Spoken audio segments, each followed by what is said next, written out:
Let's check out our poll. Already got some votes. People say no, the Bruins will not make the playoffs. I'm going to try and give the Bruins a shot tonight. We're going to try and watch them. They got to make some headway here, trying to make the playoffs. Rangers, same thing with them. Bruins always break my heart. I'm giving them a chance again. They need to win some games here down this stretch. I think they got about 25 games to go. They've won 2 in a row, if I'm not mistaken. And they win the next couple games, they might look to add some pieces. If they don't, you might see Brad Marchand get traded and some other people. And this team get blown up once and for all. So we're going to cover some hockey tonight. There was nothing really NBA related on that interested me. So I said, fuck it, we'll give it a shot. We'll give it a go.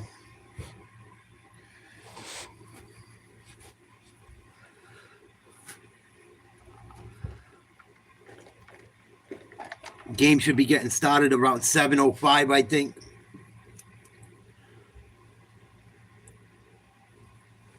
I think Swayman's supposed to stop for the Bruins.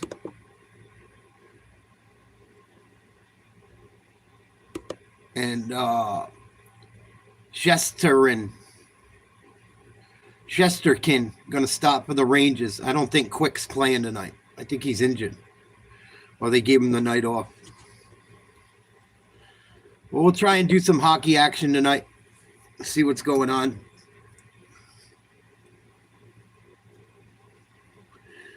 See if the Bruins break my heart or not. I'm interested because this team has a good roster. When you look at the Bruins on paper and look at their record, it don't make sense. They got solid goalkeeping. They got guys that can put the puck in the net. Defense isn't great, but it's survivable. They should be a playoff team. No ifs, ands, or buts about it. I'm not saying they should win the Stanley Cup, but they have like a top 5 or 6 roster in the East. They had some really bad stretches throughout the year. They've had 2 or 3 different times where they lost 3 or more games in a row.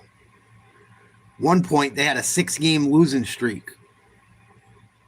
They just killed themselves. So we'll see what happens tonight.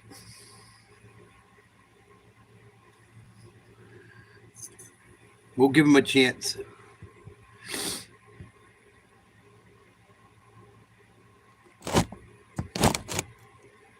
We'll give them a shot tonight. What up, Just? See if the Bruins can make a playoff push here. Played good the last few games. They've been talking about dealing Marchand. They trade Marchand, I'll lose my fucking mind. I'll lose my fucking mind. I know he's been struggling a little bit, but what the fuck? He's the only one with any balls on that whole team. Besides Carlo. But I think the Bruins on paper, the Bruins are a much better team than they've played all year. I look at their roster. It's not that fucking bad. It's really not.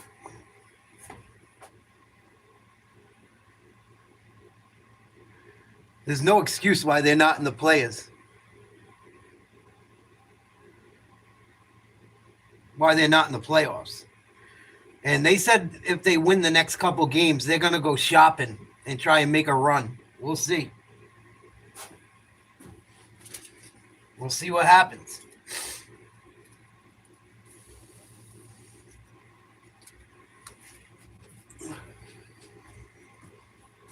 I even bust out the old uni.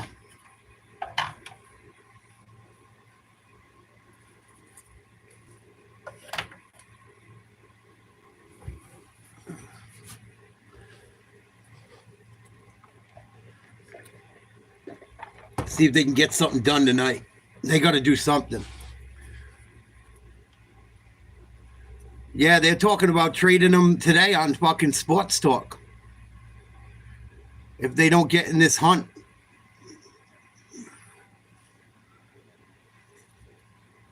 We'll see what they can do.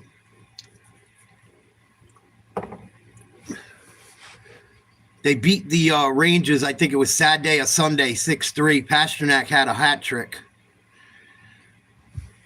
Power doubleheader from the Big Apple, Madison Square Garden in New York. Original six matchup, the Rangers and the Bruins. Look at the playoff race of the Eastern Conference. Bruins with 60 points. Detroit and Tampa Bay, the two wild card teams. Huge 2 points at stake for both clubs here tonight. Rangers as we still welcome in the hunt you too. to Madison Square Garden, Kenny Albert along with Brian Boucher, Jody Shelley downstairs. Bruce, these teams just met 4 days ago. David Pasternak with a hat trick for the Bruins in a 6-3 win. Yeah, what a performance he had against the. I don't think Quick's playing either. I could be mistaken, but I don't think Quick's in goal for the Rangers tonight. So that might help us a little bit. I think we got Charlie Coyle back too. We'll see what happens. I'm trying to give the Bruins another chance. See if they got any fucking balls or not. See if Joe Sacco can get them playing right. They fired their coach middle of the season. What's up?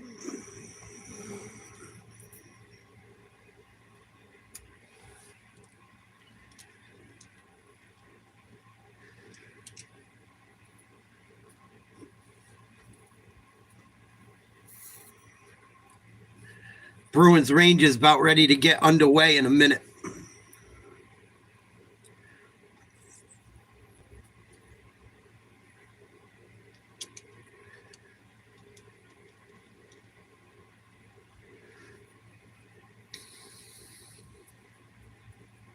Yeah, it looks like he's been better. Let's see what Sacco had to say pregame. One in our overall game, right? Make sure that we're doing a good job there. Take pride in our execution, take pride in being clean when the opportunity's there, okay, and then game management, right? It's back-to-back games here. We want to get everybody involved. We want to get 4 lines, 6D rolling into the flow of the game there. Make sure we're doing a good job with our line changes.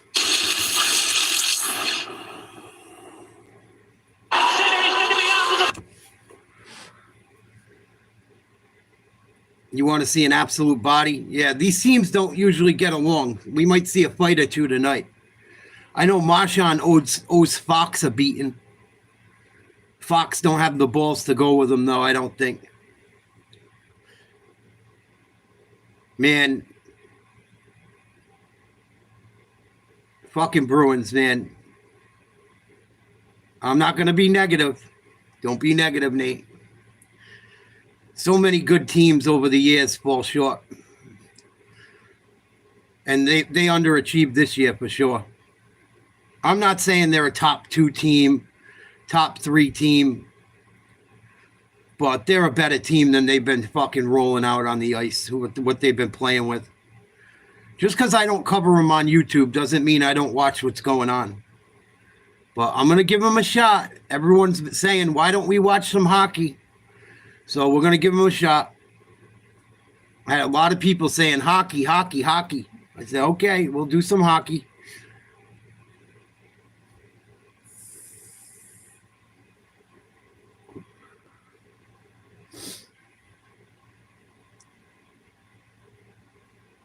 Bruins defense kind of concerns me a little bit, at least watching them, the little bit I've watched of them.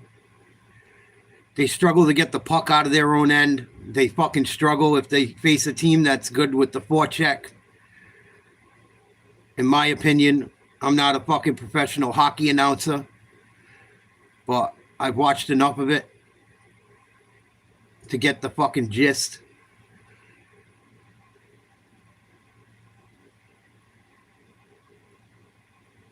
And they got goaltending. You got a hot goalie, man. Forget about it. So you get in the playoffs and you got a goaltender. That's half the fucking battle.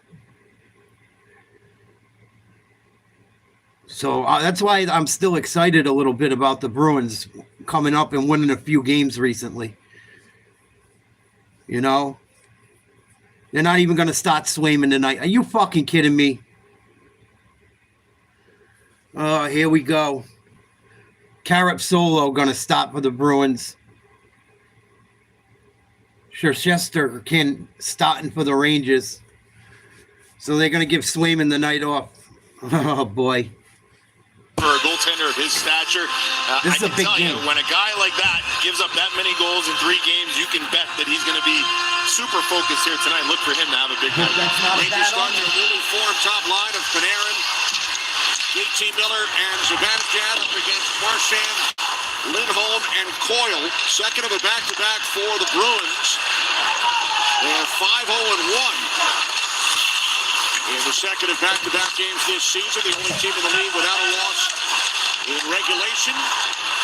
Rangers coming off a good third period on Sunday. 3 goals in the third to defeat the Vegas Golden Knights 4-2. Elias Lindholm taken down behind the net. Ryan Lindgren will head to the box. The late penalty. Come on, coming Bruins. up against the Rangers. Extra We got a skater power off play for the coming. Bruins. 41 seconds in, a Boston power play. Nice. When you play back-to-back games, you certainly want to get off to a good start, and getting an early power play can aid in that. Ryan Lindgren got caught up with Shesterkin, and that's why he had the lunge and 2-minute power play for Boston. taking the tripping penalty. I think if he doesn't get caught up with Shesterkin, I don't think he trips Lindholm, but a bad break there for Lindgren as he gets caught up with Shesterkin. A little too easy in the neutral zone, too, for the Rangers. Fox pitches down the wall. The Bruins get through easily, and that pressure causes that positioning. Look at the SAP players on the ice for the Bruins. Keep it in, son of a Charlie bitch. McAvoy, who has the puck here. He has opened the scoring for Boston in each of their last 2 games, including Saturday afternoon, a power play goal in the first period against the New York Rangers. Certainly a big part of Hey, the power play. fucking I think for the offside. Bruins all year, the power play's been an issue. Power play's been an issue for the Bruins, too. They got McAvoy, Pasternak, Lindholm, Zacha, and Marchand out on the ice.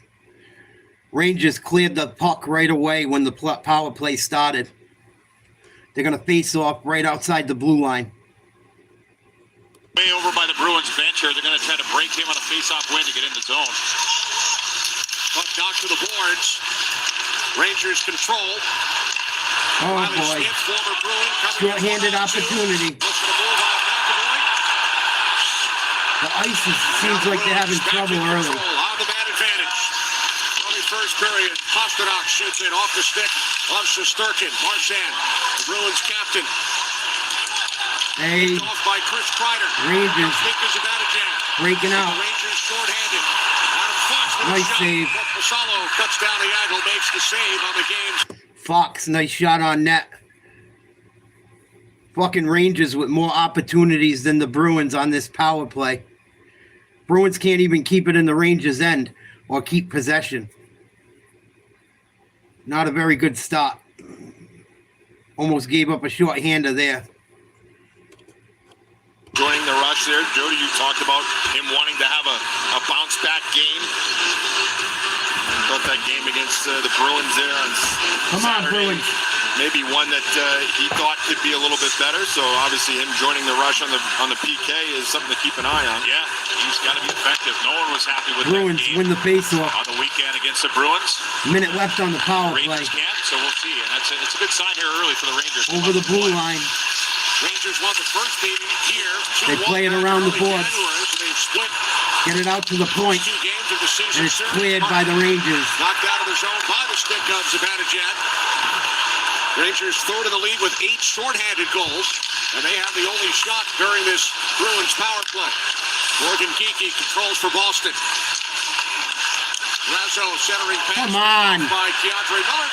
Cleared by again. Mika Zibanejad, half minute remaining. Haven't even got a shot on net in this power play. 24 seconds to go. And it's cleared by And they Brandon lose it Snyder. again, cleared.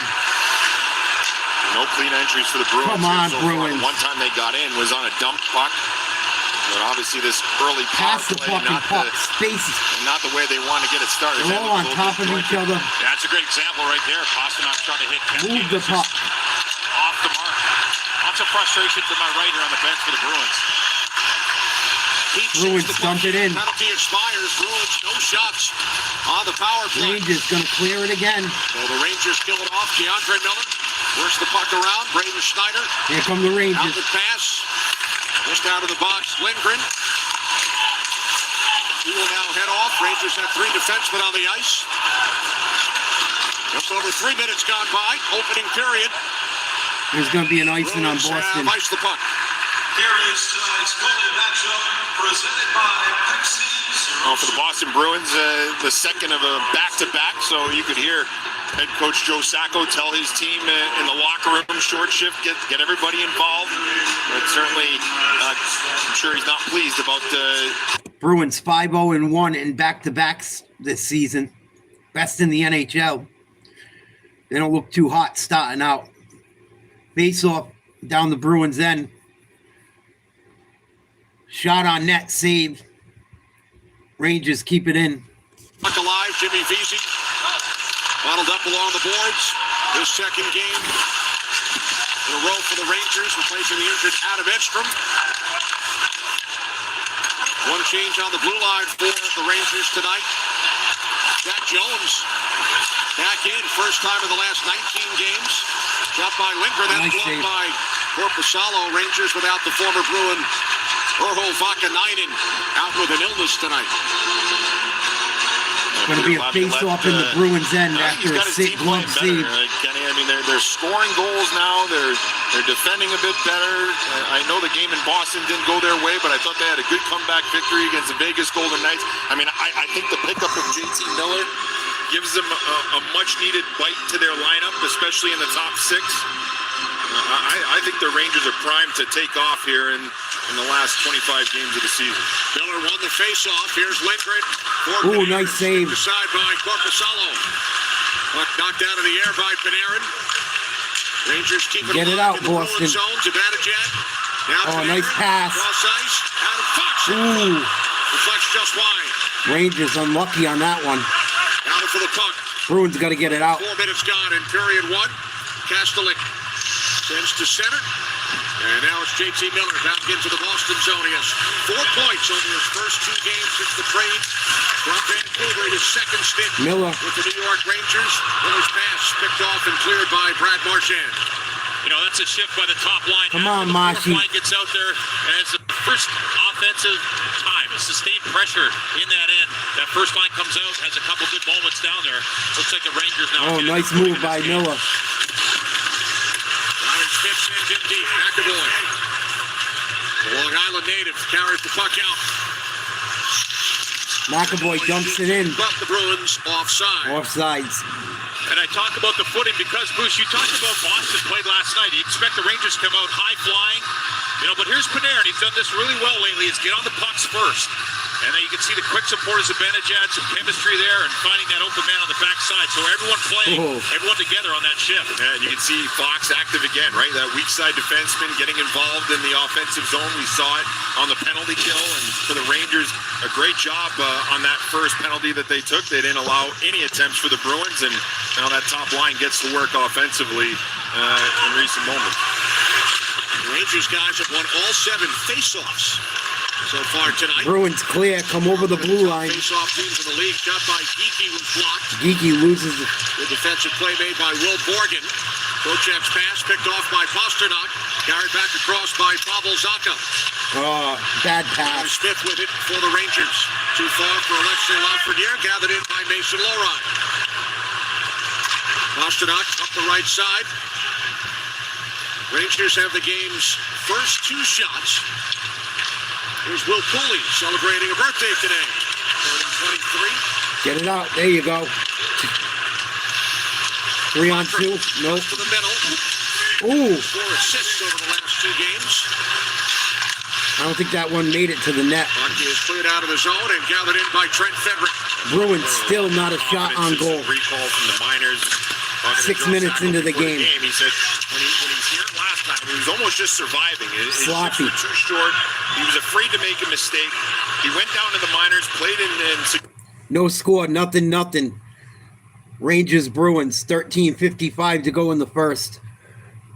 Look at the odds from DraftKings Sportsbook at the top of your screen. Puck out of play, just over 6 minutes gone. First period on TNT, no score. The Rangers will host the Boston Bruins. Nothing like MSG with the people that are in the stands. Red is on the menu. Aaron's having one of his best years ever. He's one of the best players in the league. And it will be pasta as well. Pastrnak scores! This gets the juices flowing. What a save! Original six matchup. I think it sets up for a little bit of nastiness. Oh, what a hit! Sit back and enjoy it. Bruins off to a very slow start. Still haven't got a shot on net. Pretty shitty first power play of the night.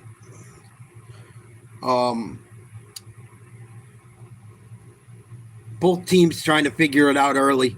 We have a TV timeout. Be a face-off when we return. Puck just went out of play. Swayman getting the night off for the Bruins in net. I don't get that one. Oh, you got to give people breaks. You got to give people rest. I get it. I don't know if right now is the time to rest, trying to make a push for the playoffs. You know, I don't know about the timing of it, but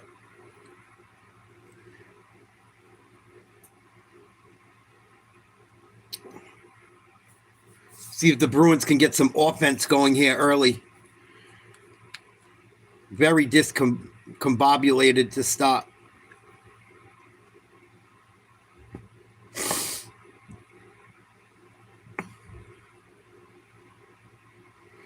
Rangers actually had a couple opportunities shorthanded.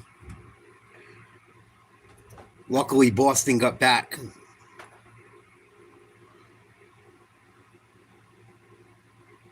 Got to watch out for Miller. He's back with the Rangers. Got traded, I think, from Vancouver recently. He's already got 4 points. He scored a goal against us the other day. He might have scored 2 if I'm not mistaken. Well, they got to keep an eye for him. 15th all-time to reach 400 National Hockey League. Yeah, congratulations to Jonathan Quick. And to me, the best American goaltender ever to play. You see the numbers right there.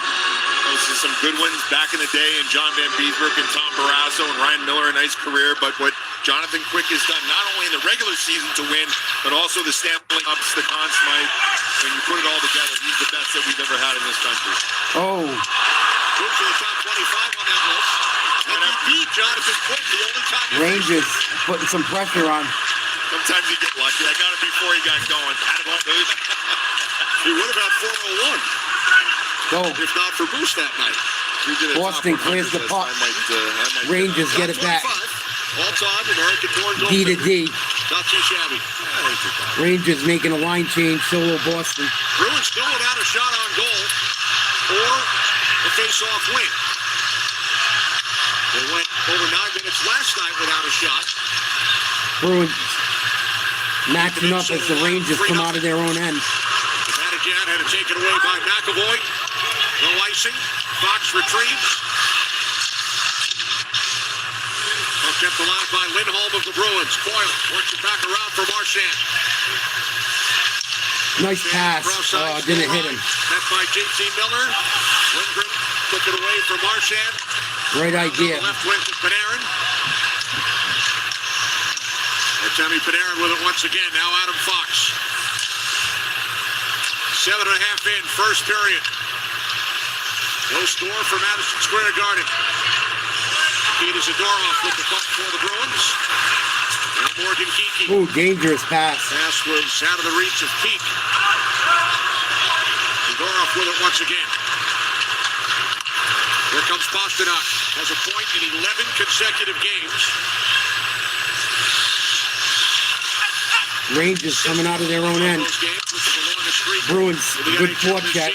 You know, this game so far feels like it's going to be dictated by the neutral zone. And it's starts with a good play to get out of your own end, but both teams having a tough time doing this. From the Rangers. Through the neutral zone. Ooh, Shot missed the net high. that was an awkward shot. Left it off for the air. Just off the mark. Well, kept alive by Keandre Miller. Flipped across by Zaka. And now the Bruins enter the Rangers zone. It's Pasta. Pasternak. Nobody coming up behind him. Now Patra. Come on, you got to support him. What comes out to the left point. Callahan sends it in deep. Patra. Spins away from Zach Jones. Nice pass. Oh, blocked by the Stick with defenseman. Frederick. Bruins keep it in. Only one shot attempt for the Bruins over the first 9 minutes. Frederick defended by Johnny Brodzinski. Got to get open. Maintains control along the boards. Patra into the slot. Frederick. Behind the net, wrap around, no good. Now Carlo. Good try. Off the stick of Brazo. Bruins keep it in. Patra with it. Here's Patra Away from Keandre behind the Miller. net. Out in front, nobody home. And Cooley Here come the Rangers. into the Bruins zone. Chased by Frederick. Oh, Frederick. Shot stopped by Nice shot. Gonzalo. He hangs on to it. 10:26 on the clock here in period one. Good shit for the Bruins. Yeah, it certainly was. And you know, Matthew Patra, we talked about him gaining confidence here since being called up from the minors. And Oh, nobody home. you just see it when he hangs on to the puck. Frederick had the right idea. Elusive area, the cutback. Yeah, nice little play. This is at the start of the shift, and if Frederick doesn't fan on it, it's going to be a good looking opportunity. But Patra looks real confident here early on. And this is just a clean breakout example. What they can get off of the New York Rangers, both teams actually. Face off in the Bruins It's going to zone. be tough for Shesterkin with not many shots early. I mean, what's that like? It can be. I mean, you got to stay active, handle pucks, talk.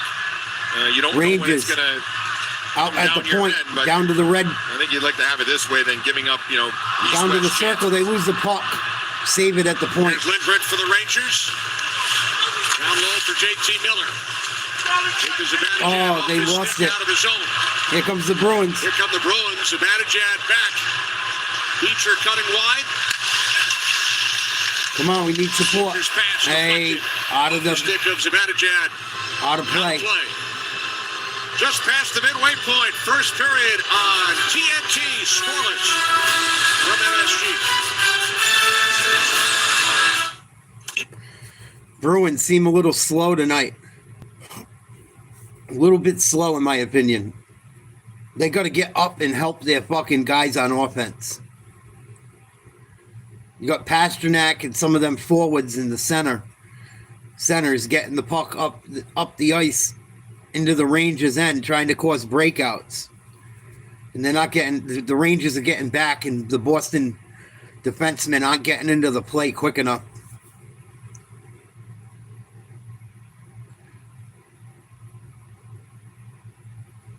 Pretty good forecheck in the last few minutes for Boston.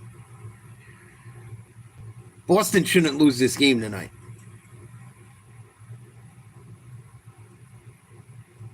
They've had a rough first period. They still look like the better team.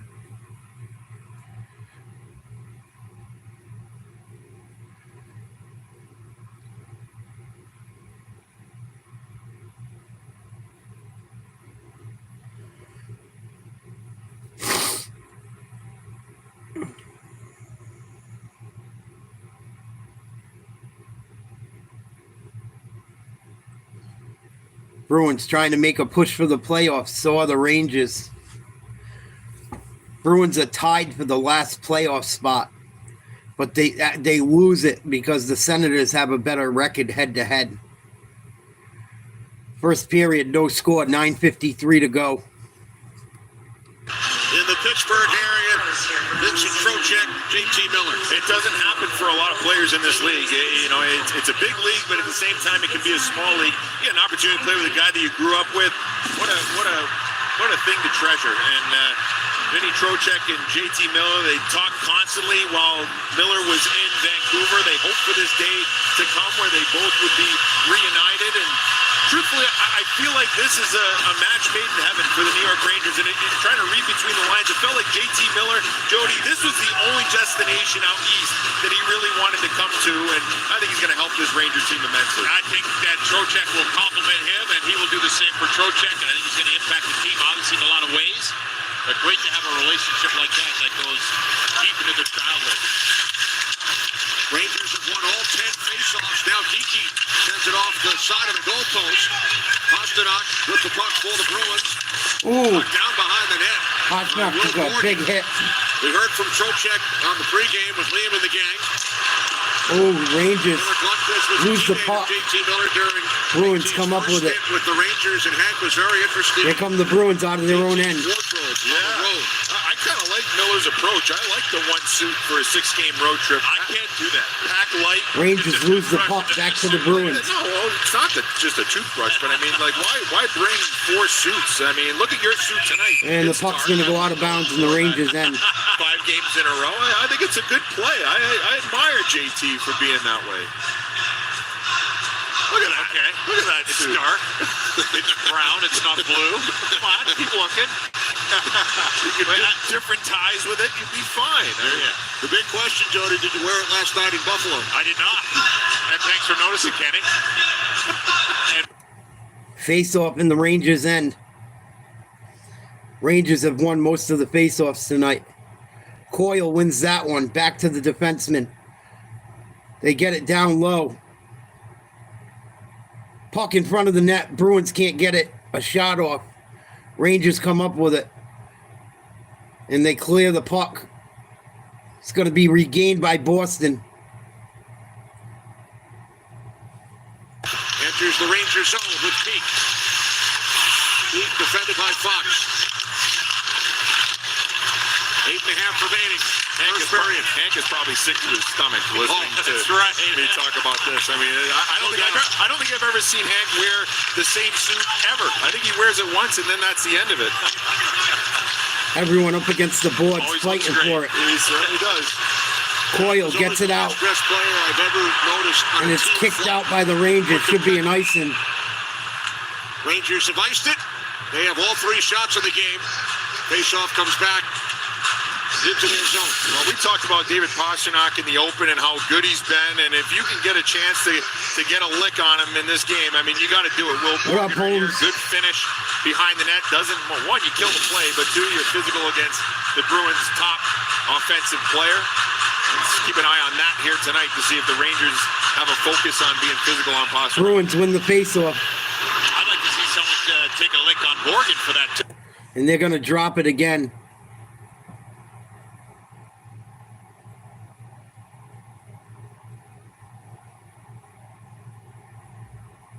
Bruins win the faceoff. They keep it in.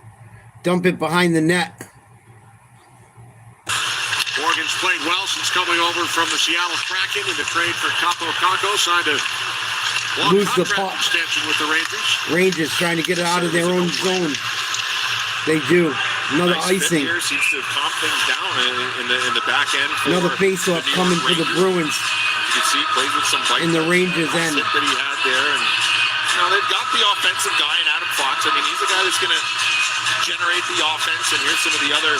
Rangers picked up JT Miller, Will Borgen, and Urho Vankinen over the last few days, trying to make a playoff push themselves. Rangers 3 shots on goal, Boston none, no score. 7:53 to go in the first. Bruins win the faceoff. It'll be interesting to watch what all of the teams in the playoff hunt. Rangers clear it again. We approach the trade deadline, of course, the 4 Nations break coming up. McAvoy slaps it in around the boards. We'll chat with Bruins General Manager Don Sweeney, who's also the GM of Team Canada, at the beginning of the second period. Boston Rangers trips, GM no Bruce goal. Murray, the assistant general They manager keep it in. of the United States. Shot. Another shot. Wide And a open. save. Geeky bounces out in front. And it's covered up by Shesterkin. A dangerous looking play for the Bruins. And Yeah. he's looking up to the heavens. He can't believe he missed. First of all, maybe a missed trip there for Will Borgen. Play continues, and then the seam pass. That's Brzezinski who's playing D, had no idea that Geeky should have scored a goal, man. He missed it, and then a follow-up save by Shesterkin on the potential jam. And then Zaka trying to get it going. But for Geeky, boy, oh boy, that was a At least we got a little pressure that time. And saved by Shesterkin on the first Bruin shot. It took 12 minutes, 39 seconds. They went Rangers win the faceoff. into the game last night. Go D to D. And then they got going in that game against Minnesota. D to D Very again. good on the road. The Bruins handled them with ease after the It goes into the Boston end. No one touched it. No icing call. Vinny towards the net. Matt Rempe with the puck. Braden Snyder. Nice save for the Bruins goalie. Pacello. Rempe coming together with Nikita Zadorov, who leads the league in penalty minutes. Both players smiling as they skate away. Neither team down here, I'm in the middle of both benches here, neither team happy with this start. Frustration with some lines coming back. Yeah, neither teams look great. Miller that last shift, it was the icing. And for the Bruins, it still feels like a feeling out process, trying to find time and space and get their legs going here. Sam Carrick wins the draw. And Zach Jones shoots it wide. Braden Snyder out at the left point. Rempe and Zadorov. Bruins come up with the puck out of their own end. Long pass. Pass Kastelik, it's a Boston icing. Icing on the Bruins. You missed his new haircut. Neither team able to get much going so far. No score, 6:42 in the first. 4 shots on goals for the Rangers, 1 for the Bruins. Both teams fighting in the neutral zone and each other's both ends. Just no one really being able to keep possession of the puck. Kenny Albert, Brian Boucher, Jody Shelley. Rangers win the faceoff. No score for Madison Springs. Shot from the point, blocked for the redirect. by a Bruins defender. Here come the Bruins. Kastelik coming in 1-on-3, waiting for teammates off the bench. No one coming to help him out. And now it's Brodzinski back the other way. Adam Fox shoots in. Horrible job by the Bruins to come help their men push the puck. There you go. You got some numbers. Go. Now Marchand. Here's Marshy Marchand cutting on. behind the net. Gets it out to the point. Oh, nice save. Coyle with the puck. Behind the net. Gets tripped. Comes back up. Marchand in front of the net. Picked off. Cleared by the Rangers again. Back along by Corlo. And now Morgan on it for the Rangers, but a delayed offside. With 5:45 on the clock. First period. Wednesday night in Manhattan. Ugly first quarter.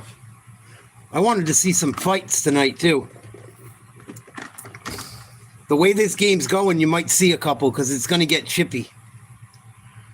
If this continues and both teams are after each other, not letting each other get much going, you might see some. What up, Spicoli?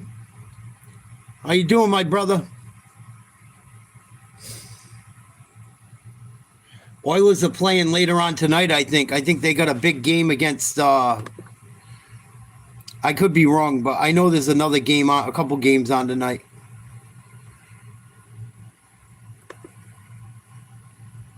I think they play tonight. I think they got Chicago.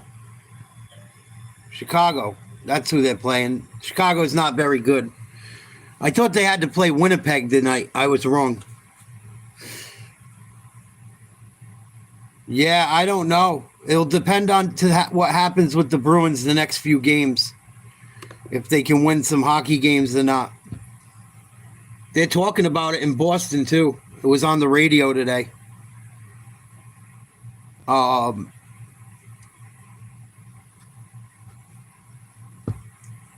don't want him to go. He's my favorite player.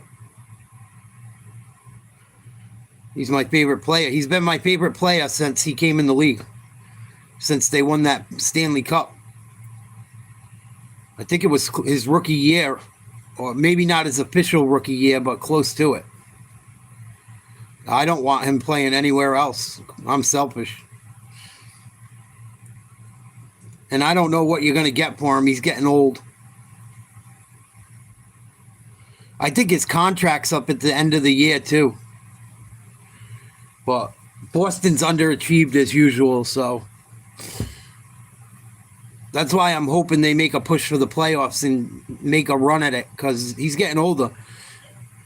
Pasternak's getting older, too. These guys have played fucking quite a while already. Bergeron's gone. Saturday. Oh. Knocked down to the air by Riley Smith, and now the Bruins in control. It's McAvoy. Pasternak gives it away. Trocheck down low. Oh, no. Wide open shot. He missed the net. Boston got lucky. Taken away by McAvoy. Soft pass ahead for Lowride. Now carried out by Geeky. Hits the red line. Shoots one in on goal. Gloved up high by Shesterkin. And he clears it ahead. Here we go. Rangers. Here comes Trocheck in with a shot. That's blocked by the stick of Pete. Lafreniere in the corner. Lowride over for the Bruins. Now. Oh, man. Front. Pete will. Almost went into the Bruins net off their own player. Kept it in the zone. This is trouble. Bruins got to get it out. Good job. Go. Skate. Skate. And now Pasternak. Bruins in the midst of a change. Come help them. Pasternak dropping it back off to Pete. Keep it in. Bruins trying to keep it in behind the net. Keep the puck alive. Deep in the Rangers zone. Lindholm. Marchand. Oh, turns it over. JT Miller. Backhands in. Hit by Miller. Zadorov. Had the puck chipped away. Oh, dangerous. Lindgren shoots it wide. Bruins are flirting with disaster. Now JT Miller. Rangers are going to put one in. Artemi Panarin for the Rangers. 4 minutes to go in the period. Shots are 5-2. Bruins get lucky. Marchand and Coyle come out of the pack. It's Coyle. Can't get a shot on net.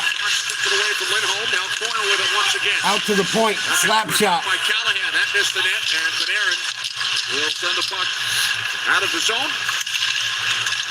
Lindgren moves it into the Icing on the Rangers. Rangers icing. Well, good chance for the Rangers. A few moments ago, if you look at our AT&T connected cam, Riley Smith with the feed to Vinny Trocheck. You see how he just kind of sneaks in that soft air. Every time the Bruins get a rush or come out of their own end with the puck, there's no one supporting the guy with the puck. No one. I know you got to make line changes and shit, but come on. Played like Shesterkin. That was smooth. That's a pretty good sauce pass, isn't it? It was like magical, just drifting from his end right through the neutral zone. So not a lot of work, but if you handle pucks like that, No fucking tripping again. for the Bruins, go to school on that. Make sure you don't put dumps in on Shesterkin, because he can handle the puck and he can transition the puck the other way. Make sure you keep it away from him if you're dumping it in. He's Bruins. to scoring a goal to an empty net. Sloppy. Here we go. Here come the Rangers. Here comes Sam Carrot. Back out. Rempe tied up. Man, sloppy hockey from both teams. Good defense by both teams, too. That looked like too many men there for the Bruins. Well, they got away with it. Easy. Out to the point. Here's the Rangers. Fox. Back out to Miller. Blocked. Blocked by Brazo. Held in by Miller. Around behind from Rempe. Callahan. Shouldered by Jimmy Vesey. Back out to the left point. Ryan Lindgren. Shot missed the net from Brodzinski. Bruins got to get it out. Approach 2 minutes remaining in the period. Oh, he missed the one-timer. Rangers unlucky there. Down to the point. Wide open look. Fox with a shot. Saved by Corpusalo. Nice save. Rempe stopped on the rebound attempt. Rangers starting to figure it out. The fourth line of the New York Rangers, and Rempe in the neutral zone. gets things going deep, and it's a couple excellent keeps at the blue line, but you can see everyone's backed off for the Bruins, a little bit stuck. You got Rempe in front, so Callahan had to respect him a little bit, but as he breaks to block that shot, Rempe with a couple whacks. Yeah, that shot went right off Rempe. I'd almost like to see him, Jody. I'd like to see Rempe right in the eyes of Korpisalo. He was off to the side. That allowed Korpisalo to see it, but Fox shot it, went off Rempe. That's what caused the issue. If it's just a straight shot, Korpisalo sees it, there wouldn't be a potential rebound there. I'd like to see Rempe in the eyes of Korpisalo next time. Yeah, he was working to try to get there, but they were boxing him out. But right there, yeah, you're right. He had time to get there. 6'9", Could be an icing. And it is. Talked about that long shift to the Bruins zone. The three Bruins will get a face-off down the other end. And a half apiece. Well, the second half of back-to-backs, right? You start having shifts like that. No score. Minute 43 to go in the first period. Rangers 8 shots on goal. Bruins 2. Both teams really bunching up. Rangers starting to look better, though. Bruins better wake up quick. Bruins lose the face-off. Rangers get it out right away up to mid-ice. McAvoy dumps it in. Bruins going to change. For the Rangers. Held in by Pasternak and then taken away by Schneider. Schneider. Here comes the Rangers. Oh, good D by the Bruins. Nice job by McAvoy. Minute 20 remaining. Rangers starting to apply some pressure. Zonka comes in. Look up. Counts are now 8-2 in favor of the Rangers. Pasternak carries across. Someone want to help him? Andre Miller stays with him. And Kiki. Hey. First period. Puck loose in the neutral zone. Sent back in by Callahan on goal. And Shesterkin will move it ahead for Riley Smith. Deflected in by Lafreniere. Down to 45 seconds. Puck held in nicely by the skate. Will Morgan. Get it out. On it for the Bruins. Here we go. Go. By Lindholm for Coyle. And now Marchand. Nice move, Marcy. Move on Morgan. Go. Marchand. Someone go to the net. 5 seconds. There you go. Coyle on the puck for the Bruins. Back out to the point. Fedorov sliding to his right. 15 seconds remaining. Come on, get a shot off. Fedorov moves it back behind the net. Oh, come on. Knocks Lindholm to the ice. Miller plays the puck with 5 seconds.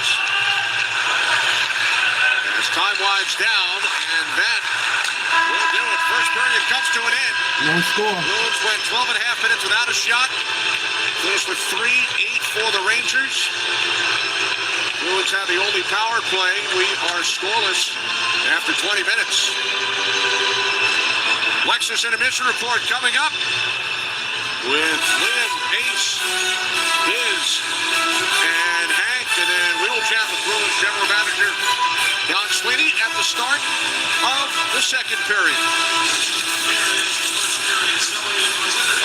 Well, I can see why the Bruins struggled just from watching that first period, even though I haven't watched a ton of them this year. I can see why they struggle. They got to get some people helping the guys up that are pushing the puck up ice. It's 1-on-3 every time they fucking make a move. What the fuck? You ain't going to score no goals 1-on-3.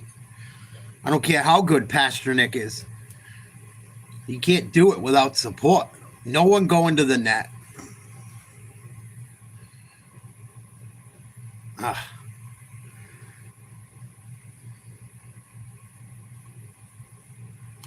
No one going to the net.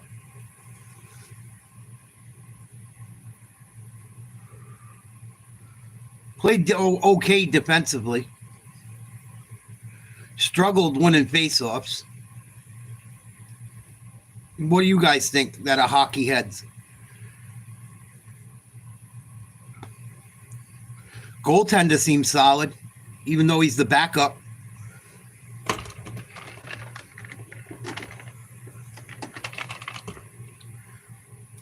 And both teams are playing tight. Both teams are being scrappy, fighting for the puck.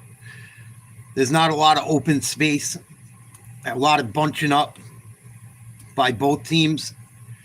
The Rangers started to figure it out at the end of the first period. Starting to move the puck around once they got it in the Bruins, over the Bruins blue line.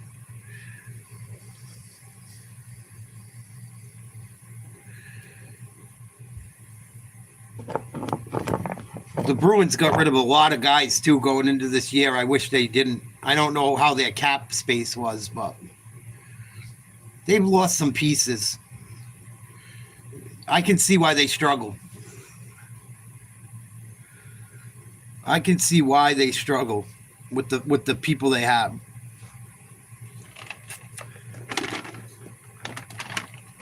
They also don't have much size. It doesn't look like anyway. At least up front. They got some big defensemen, but they don't have many guys up front that are big and strong and can push people off the puck. And you need a couple guys like that when you in a game like this type of game and playoff hockey when you're digging for pucks. Well, they got to get some more support offensively, without a doubt. You can't have Marchand and Coyle and Pasternak be the only guys pushing the puck up ice and have no one coming with them. It just ain't going to work. Unless it's a one-on-one or a breakaway. And every time so far, the Rangers have gotten back. So it's always been, 1-on-2, 1-on-3, 2-on-2.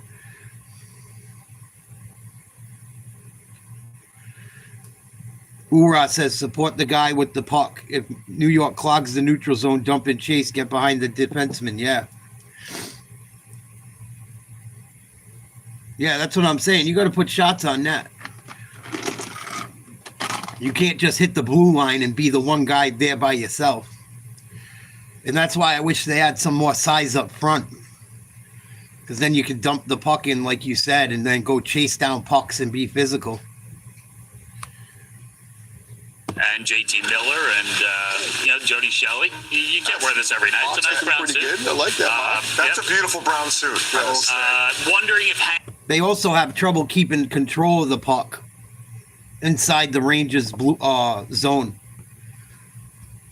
Every time they got in the Rangers end, the Rangers got the puck pretty much right out. Talk about us doing this later, but I think we had someone from the Twitterverse come in and rescue us. We had a full investigation, and someone did actually come on and tell us that, this was, you found this first, right? Somebody tweeted at me, so pretty cool that this guy's making these awesome jackets. I've noticed a lot more of this even going on in the NFL. One of the guy's girlfriends or fiancés or wives from the Chiefs have started doing it with a lot of the old materials, collabing and making these interesting outfits. What do you make of that, Hank? Guy. Let's go back to the game. Okay, let's look at the positives here. Oh, yeah. I loved how the Rangers defended. Okay, that was the positive I took away for the Rangers. They created a little offense, but the way they play defense, I think for them to get back in the playoffs now, they need to play better defense. It was a lot harder for Boston to create anything in the middle of the ice because Boston had a few shifts holding on to pucks around the boards. They were not able to find the middle of the ice, though. So that's a good sign for the Rangers. Then I try to be positive for Boston, and that's going to be hard to say. Positive Hank. I like it. Keep in mind, the Rangers did so against the 25th best offense in the league as far as goals for. So Boston's not exactly holding on to pucks. They started off tough with that power play. Well, let's get to that. Set the tone a little bit. Because, listen, it's our Lexus highlights, but you had said that they were lucky they weren't at home. Well, they weren't winning any faceoffs either. I think they lost 14 of the 20 that were taken that period. Tons of icing. But you lose that face-off off the hop, ends up going in. They try to get back in the zone, ends up getting fumbled, and then right back to another face-off that they lose, and it's back down the ice. Their only shot on this power play was registered by the Rangers, and which you're going to see coming up. Ace, 15% on the season. They've had 9 one-goal losses. The power play is killing them. Yeah, it definitely is killing them. You got the personnel, too. They can't keep the puck in. You got Pasta. This is the scoring attempt you're talking about here, Brad Marchand. I do like going back to the positives, Hank. I like Adam Fox jumping up in the rush. We haven't seen enough of this from Adam Fox in the New York Rangers, so I'm trying to be Mr. Positive. and not really like poo-poo all over this game. It's been a tough watch. But let's just look at it, though, from Boston's point of view, though. I mean, it does show some of the glaring weaknesses, right? It does, and it's... Do they need to add top six? Do they need to add just someone offensively? Everyone needs to add. Those guys just don't grow on trees. Yeah. Like, everyone needs to add. I mean, speaking of adding, the Rangers just did. Yeah. And talking about being positive, like JT Miller, we're going to see a quick example of what he brings to the table. Like, they don't score here, but we're going to have the ISO cam on JT Miller. This is JT Miller. That's who the Bruins could use. Brother, simple. The guy the fucking Rangers just got. Physical hit on peak behind the net. Now you go right to the blue paint. You make it tough for the Boston Bruins. They don't score there, Liam, but they're at least generating some. The Bruins need a guy like Miller. I'm surprised they didn't try to grab him. I don't think Boston has enough size up front. I know it's hard to find big guys that can skate, but fuck. It seems like every time they get it in, they get fucking pushed off the puck. Teams are in the mix. Can they do it with this team offensively? I think a lot of things have to change. I mean, they were getting some offense from that fourth line the first 20, 25 games, probably the best fourth line in the league. Outside of Pasta, it's just really dried up. We just talked about the power play and how they're not really able to generate and make it easier on their team. I think that, they probably would have to go make a deal. But as Ace just said, everybody's trying to add a top line center. And I just don't know if one is available. Are they going to go out and get Brock Nelson? We have a few clips of Poitras in which Boucher was describing, and they talked about him maybe being a piece that they move off of to maybe win now. But to me, he was one of their best forwards that period. He's the only one holding on to the puck in the offensive zone. Beautiful escape move there. Feeds a guy in the slot, ends up whiffing on it. And here's another example, quick little move. He ends up getting the puck here, another little shimmy shake action there. So right now, he's the only centerman showing life offensively for me. There's a Charlie Coyle. I mean, he's moved over to the wing. Zaka's not a first-line center, and Lindholm's been a bit of a disappointment. So if all those guys can find a way to elevate their game, I don't see a reason for them to make a move. But at a certain point, man, it's got to come from somewhere. Well, to me, two things are going to be important for Boston going down the stretch. They need to get better on the power play. That's the quickest fix. You see power play is an easy thing to fix, man. Well, they just need to continue. You got to get the right fucking guys playing together. You see a lot of good teams. The reason why they win a lot of games is because they win the special team game. The second part, I think Swayman needs to be at the level he was last year. Yeah. He's been good, but a little inconsistent this year. And if you're a starter, you need to find that consistency to build confidence for the team. And if he can reach this level that we saw him last year, it's a different team. I think that's why Boston was so good for a couple of years lately when they had two really good goaltenders. Yeah. They kind of masked some of their problems. But to me, power play for sure. Swayman needs to come up a little bit. So now we have Four Nations coming up, Hank. I go back to when I played World Juniors, and it was the middle of the season. Went there. End of the first All the guys on our team went to Maple Leaf Gardens, and I had the opportunity to go back to school and play against Kent State. The game was in slow motion. So I really think that when those guys come back, those Four Nations players, I think they'll be ahead of the game. And I think you're going to get a little bit of a Four Nations bump for the Boston Bruins and New York Rangers players. All right, we'll see if this one speeds up a little bit more intensity perhaps. Either way, 0-0. Just remember, these two teams, they met recently. A lot of goals scored in that game, a lot of offense. Things can pick up. Stay with us. This game needs a bump. Hey guys, something I want to talk to you about. There's a change in the air. Two changes. Two changes. Isn't that where the dog beds go? Yeah. And no matter how perfect things are now, and you don't want them to change, It'll be fine. yeah, that's all I'm saying.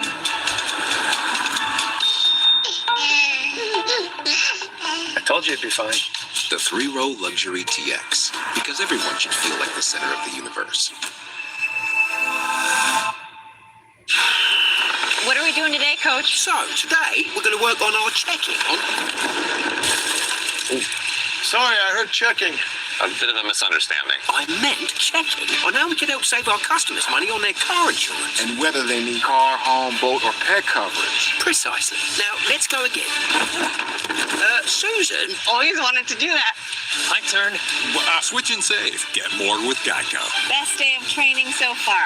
How's your elbow? It's killing me. If you love to travel, Capital One has a rewards credit card that's perfect for you. With Venture X, earn unlimited double miles on everything you buy and get access to over 1,000 airport lounges. Open up a world of possibilities with Capital One. What's in your wallet?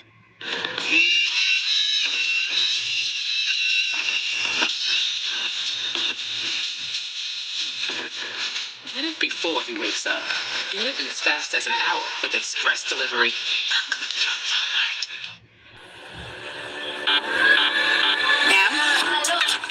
It's your phone.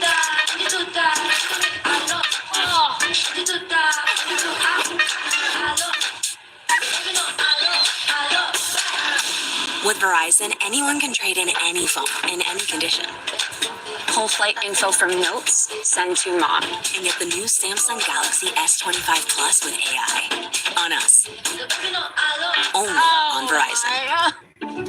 Did you know you can save with GoodRx, even if you have insurance? You know, I thought my prescription was covered until it wasn't, but GoodRx helps with that. I work for myself, so I buy my own insurance. And I still check GoodRx. I'm on Medicare. I check GoodRx because it can beat my copay. Who wouldn't like that? Even if you have insurance, GoodRx can help you save. Okay, we'll see you next time. Another good reason to check GoodRx. Our hotel is the best in the world. At the end of the week, you will be an entirely different person. What happens in Thailand stays in Thailand. Amen. Amen. Hey, Ura, if you're out there, who do you think that Boston can add to help them? If you were Don Sweeney, who would you add to help the Bruins at the deadline? I haven't really watched a ton of hockey this year. I'm trying to get into it. Trying to give them a shot. Trying to give my Bruins a shot. Who do the Bruins add to make it better? It's got to be offensively, obviously. It looks like the offense is the problem to me, and the power play. I know their defense isn't great, but their problem isn't defensively. Their problem's offensively. You could tell. You could tell very quickly tonight.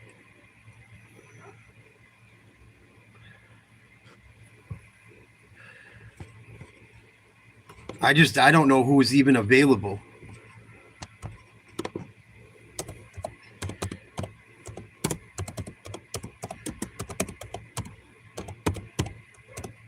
The dude Miller that New York got looked like he would have fucking helped a lot. I'm sure he makes good money. It's probably because the Bruins couldn't afford him, but I don't know what the Bruins cap situation is.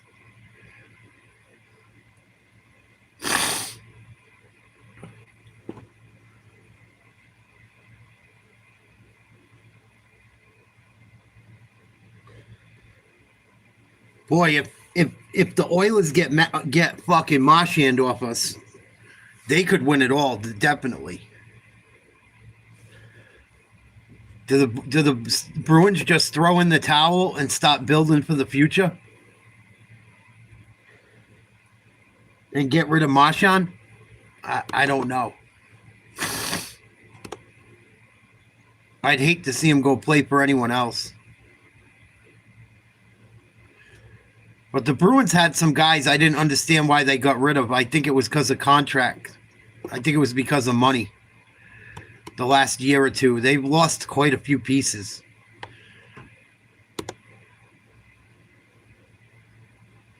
And looking back at it, I almost wish that they kept... fuck, I'm not going to be able to remember his name now.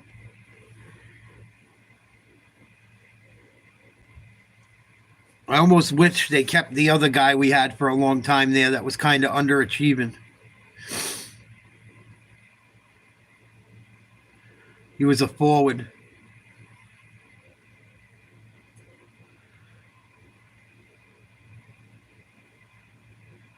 But they need help on offense.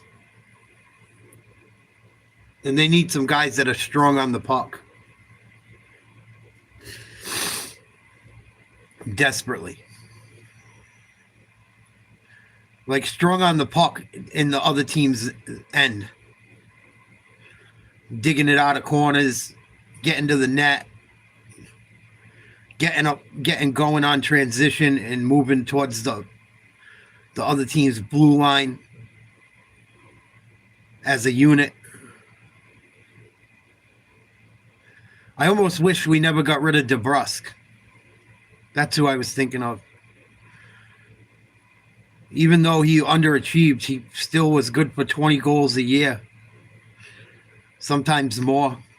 Second period getting ready to start. No score. Rangers Bruins from Madison Square Garden.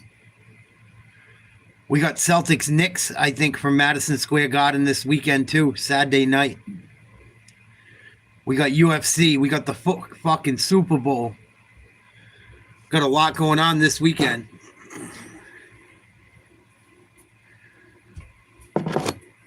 Hasn't been much talk about the Super Bowl yet. I'm kind of surprised.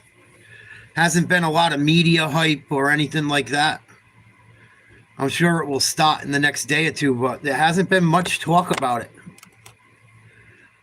I'm really surprised.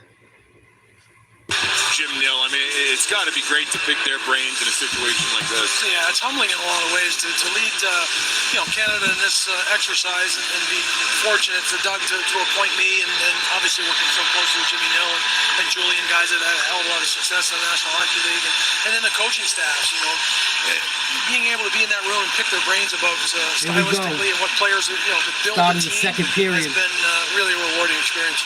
I'm sure Coyle it's taking a the little face different off. for you, cheering against players like Jeremy Swayman, who we just saw, Charlie McAvoy, integral members of your Bruins squad for many years, and they will be representing Team USA.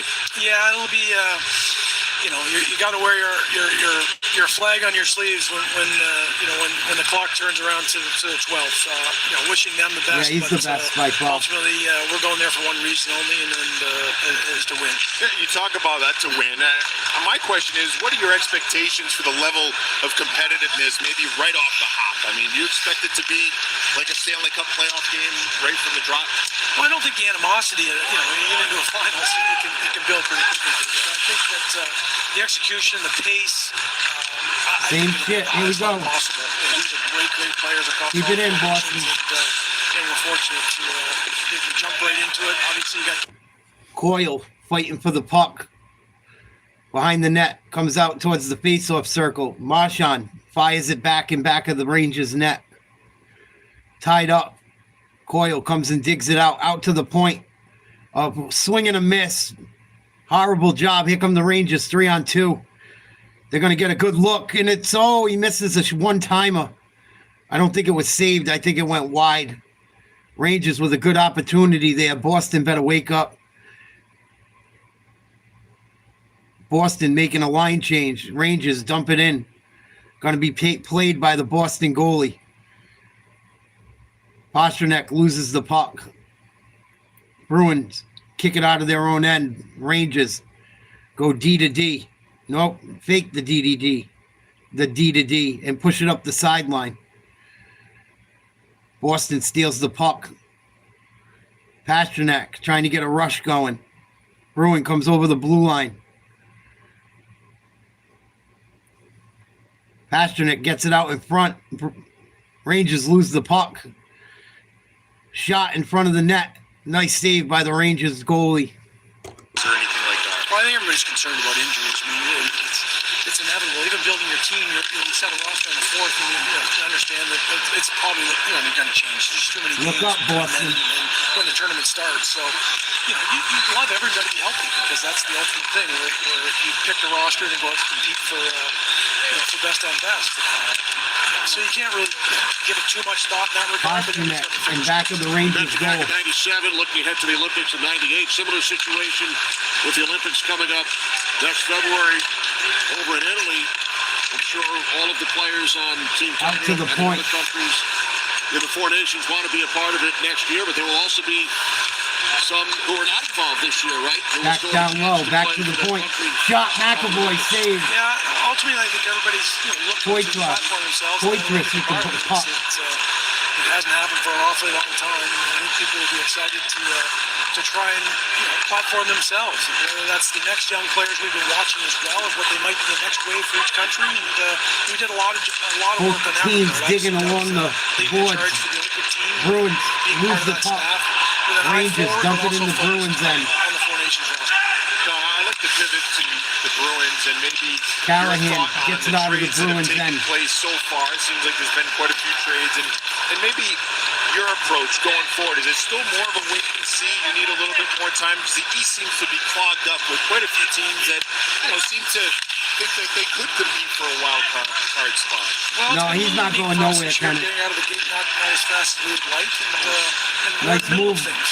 It's a tough exercise to sort of play both sides of the street, but I think that's almost every year what a general manager is required to do, and test what's out there, what's available, and how you can improve. Ultimately, how you can improve your own hockey club. And we have Now, the guys available aren't going to be the top guys. More than likely. Connor McDavid's not going nowhere. He's the new Wayne Gretzky. He's young. They're not going to trade him. It's going to be some guy that's not happy in a place that's, probably middle of the pack player that could maybe help your team. Rangers down the Bruins end. Lose the puck. Boston gets it back out of their zone. Trying to get something going. Coyle loses the puck back to the Rangers. Bruins steal it. Here's Marchand. Loses it. They're scrambling. Puck in back of the Rangers' net. Coyle has it. Looking in front. Nobody home. Holds on to it. They dump it behind the net. One-timer on the pass by Marchand. Can't get the shot off. Bruins got a good chance here. Another shot off the goalie. And it's going to go out of play, I believe. It's a year-round job. It's just part of it. Whether that's development camps, rolling out of the draft, rolling out of free agency, and planning purposes. But why don't you go make a move, Don Sweeney, so you have to. instead of talking all night? What up, G? Fucking Don Sweeney drives me crazy. Cam Neely should have just stayed the GM.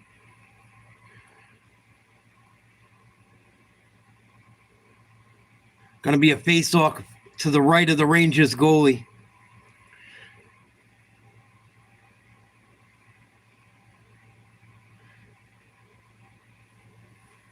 Well, it'll be an exciting event. Well, Don, thanks so much for joining us, and best of luck at the Four Nations and with the Bruins. Appreciate it, guys. Don Sweeney, General Manager of the Boston Bruins and Team Canada at the Four Nations. He was a good TNT player. will be on hand Not a good GM. next Wednesday. Brendan Burke, Darren Pang, Jackie Redmond will have the call. Here's the Bruins. Keep the puck in. And then we'll be there, Bruce, along with Nothing happening, really. Jack and Jackie. The 2 games in Boston Shot on missed. the 17th of February. They keep it in. You think about it. Put it behind the net. Back around the board. Bigger tournament. McAvoy With best on loses best. it. If the fans deserve it, the players deserve it. It's going to be Bruins a fun, keep it in. Nobody home. fun set of games. There's Rangers no doubt about control that the to puck. showcase our game's very best. This might be an Half icing. in second period, still no score. Rangers have iced the puck. Bruins have the first 2 shots here in the second. Yeah, I love the honesty from Don Sweeney there about his team. If they're not in that position, they could go a different path. So the first few minutes here, it's been all Bruins. They've been down in the Rangers end, but this is a rush off a transition late in the shift as you can see Zibanejad has a little chemistry. He just waited long enough for Miller. Bruins need some offense, man. They don't have enough offense. That's their problem. I don't think they have enough talent up front or enough size.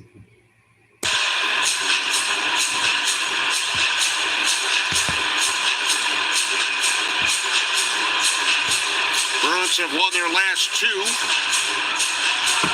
3-0 shutout of Minnesota last night. Rangers coming off the 4-2 win over Vegas on Sunday night. The last 2 Lost another face-off. as regular season champion. Rangers last year. Bruins 2 seasons ago. Lafreniere feeds Panarin. Oh, nice save. Get back. Play behind the net. Good job by the Away from defenseman. Panarin, and now Carlo carries out for Boston. The backup goalie looks good tonight. Braden Schneider up the boards. Deflected by Panarin. And now carried out by JT Miller. 2 points in each of his first 2 games. In his return to the Rangers. He scores! Artemi Panarin beats Korpisalo. Terrible. The Rangers strike first. Well, the guys talked about it in the studio, and yeah, maybe it wasn't the most exciting of first periods, but they did point out a clip where JT Miller got in after it. Here it is. It's pretty simple. Get it deep, get on the forecheck, force the Bruins to have to make a quick play. Carlo, with the pressure, turns it over to Zibanejad, and then the one-timer by Panarin. But pretty simple play here, Jody, and from a guy that plays the North game, JT Miller. Great example of how you want to get things going. Willing to give it up and get it back. He knew he had the speed. It's a one-handed dump, and he went in with that pressure and just sat back and admired. Oorah, you called it. Dump the puck in, go chase it, put it out in front. Rangers take a 1-0 lead. Boston should have went and got JT Miller, is what they should have done. Holy smokes. Lifted the games, and it's been only 2 full games prior to this one, but Artemi Panarin and Mika Zibanejad have certainly benefited from having JT Miller on their line. Well, let's be honest. I mean, does Artemi Panarin and Mika Zibanejad want to get in on the hunt like that and pay a price like that? Or would they rather be the ones that are the recipient of that type of work? So, you wonder, will they go 3 centers and have Zibanejad in the middle, Trocheck, Miller, or will they keep that line together because of the effect that we just saw? JT Miller, the willingness to get in there, get a body on somebody, make a play, and let those guys do their thing offensively. I think it's been a great match so far. We'll see how long it continues, but it's a nice weapon to have, that's for sure. And Rio combined for 8 points in the win over Vegas Sunday. JT Miller does not pick up an assist because the Bruins touched the puck after he did, but he was certainly the key factor in setting up that goal. Panarin from Zibanejad at 6:07. And you see this play now. Cooley with pressure forces Zadorov to ice the pucks. Another offensive zone opportunity as we take a look at the goal again. All alone up high as that pressure keeps everything down low for the Bruins. Yeah, without that pressure, none of it happens. It was a bad play by Paulo. On that, maybe keep the puck, wait for some help, but to just give it away, that's not the Rangers again against that line because they will make you pay with 1 and 2 passes. Turn it over. Come on, Boston. You got numbers. Go. And Mika Zibanejad moving from middle to the wing. He had not played on the wing in a long time. Penalty coming up here. Hey. And this will go against the Bruins. So the Rangers going on the power play. will head to their first power play. 7.5 minutes into the second period. Geeky to the box. Panarin 23rd on the season. And following the penalty, Rangers will look to add to their lead. And Oorah even called it. He said what the Bruins have to do. Dump the puck in and go chase it down when they don't have numbers. That's what Miller did. Dumps the puck in, chases it down, causes Boston to turn the puck over, and you get a wide open shot for a goal by Panarin. You called it, Justin. That's like that's how we used to play, man. That's how we played when we won the cup. That's how we played when we've been competitive. Don Sweeney got to go, man. You got too many little guys that can and listen, it's good to have guys that can stick handle and skate like a motherfucker. But you got to have some big centers that can get in and fucking smack people. That dude that New York just picked up is solid. I wouldn't be surprised the Rangers end up making the playoffs after that trade. That dude Miller would have been perfect for Boston. Perfect for him. He's tough. He's gritty. He fucking fights. He hits people. They should have fucking went after him, man. If he was on the trade block, what the fuck? I think Boston's got plenty of room as far as the cap. I could be mistaken, but they should with the guys they have out on the ice. What the frig? Oh, yeah, tripping. It will only be the second penalty of the night. First power play for the Rangers coming up.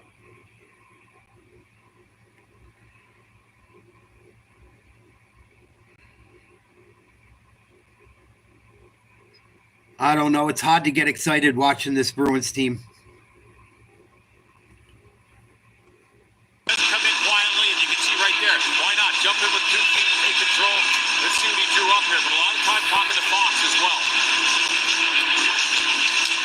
their last 4 on the power play. Twice in the third period, power play goals on Sunday. 2-minute penalty for tripping. JT Miller, down low. Chris Kreider, one shy of the franchise record for career power play goals.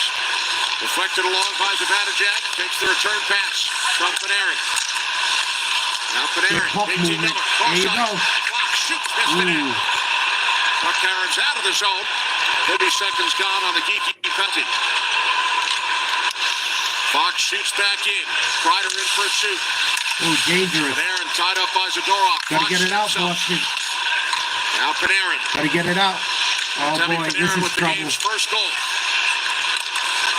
JT Miller up top. The return for Panarin. They switch Come on, you spots. gotta pressure. Miller out to Fox.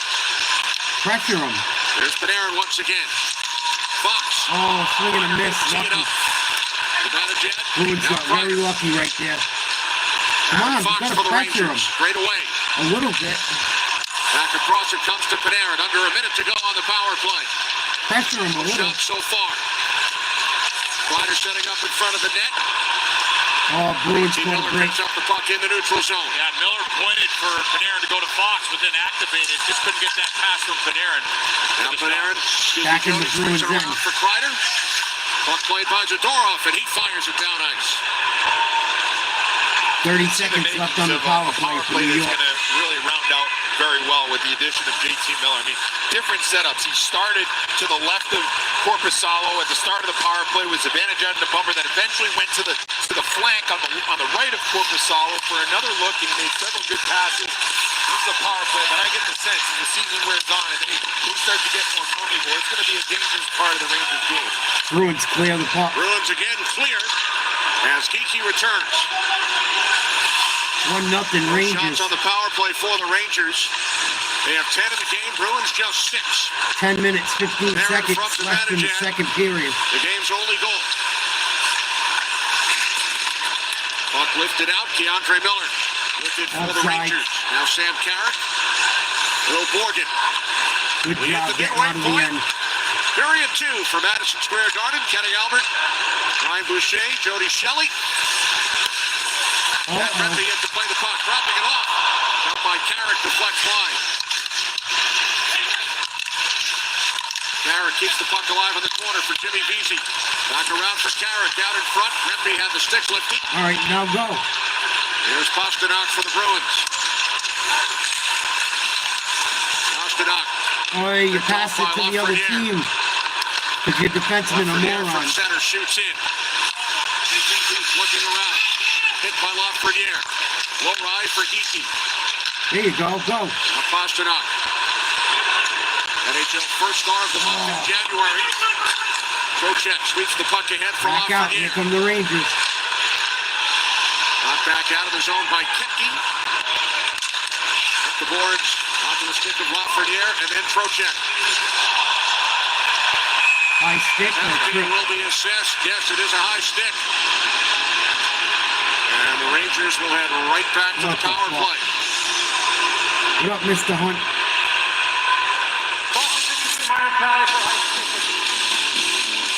Oh, he didn't even hit him. On Trocheck. He didn't even hit him. He got away with it, though. Another power play for the Rangers.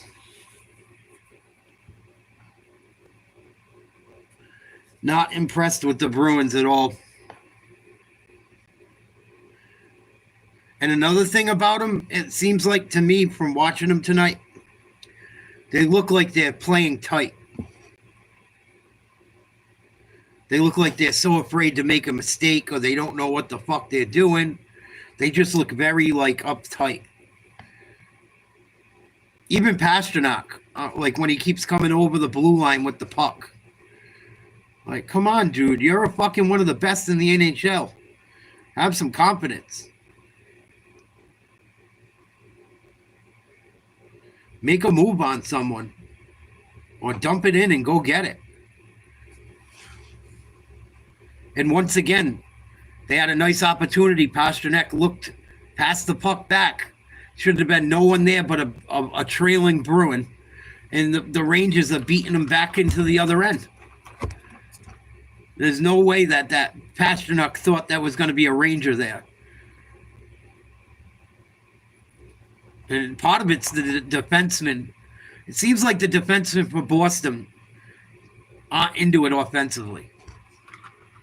Or they're afraid to get too far up the ice too quickly.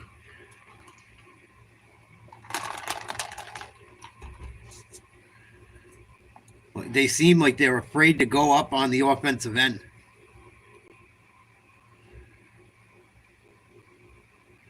Another power play for the Rangers coming up. Here we go. 1-0. New York. 8:59 to go in the second period.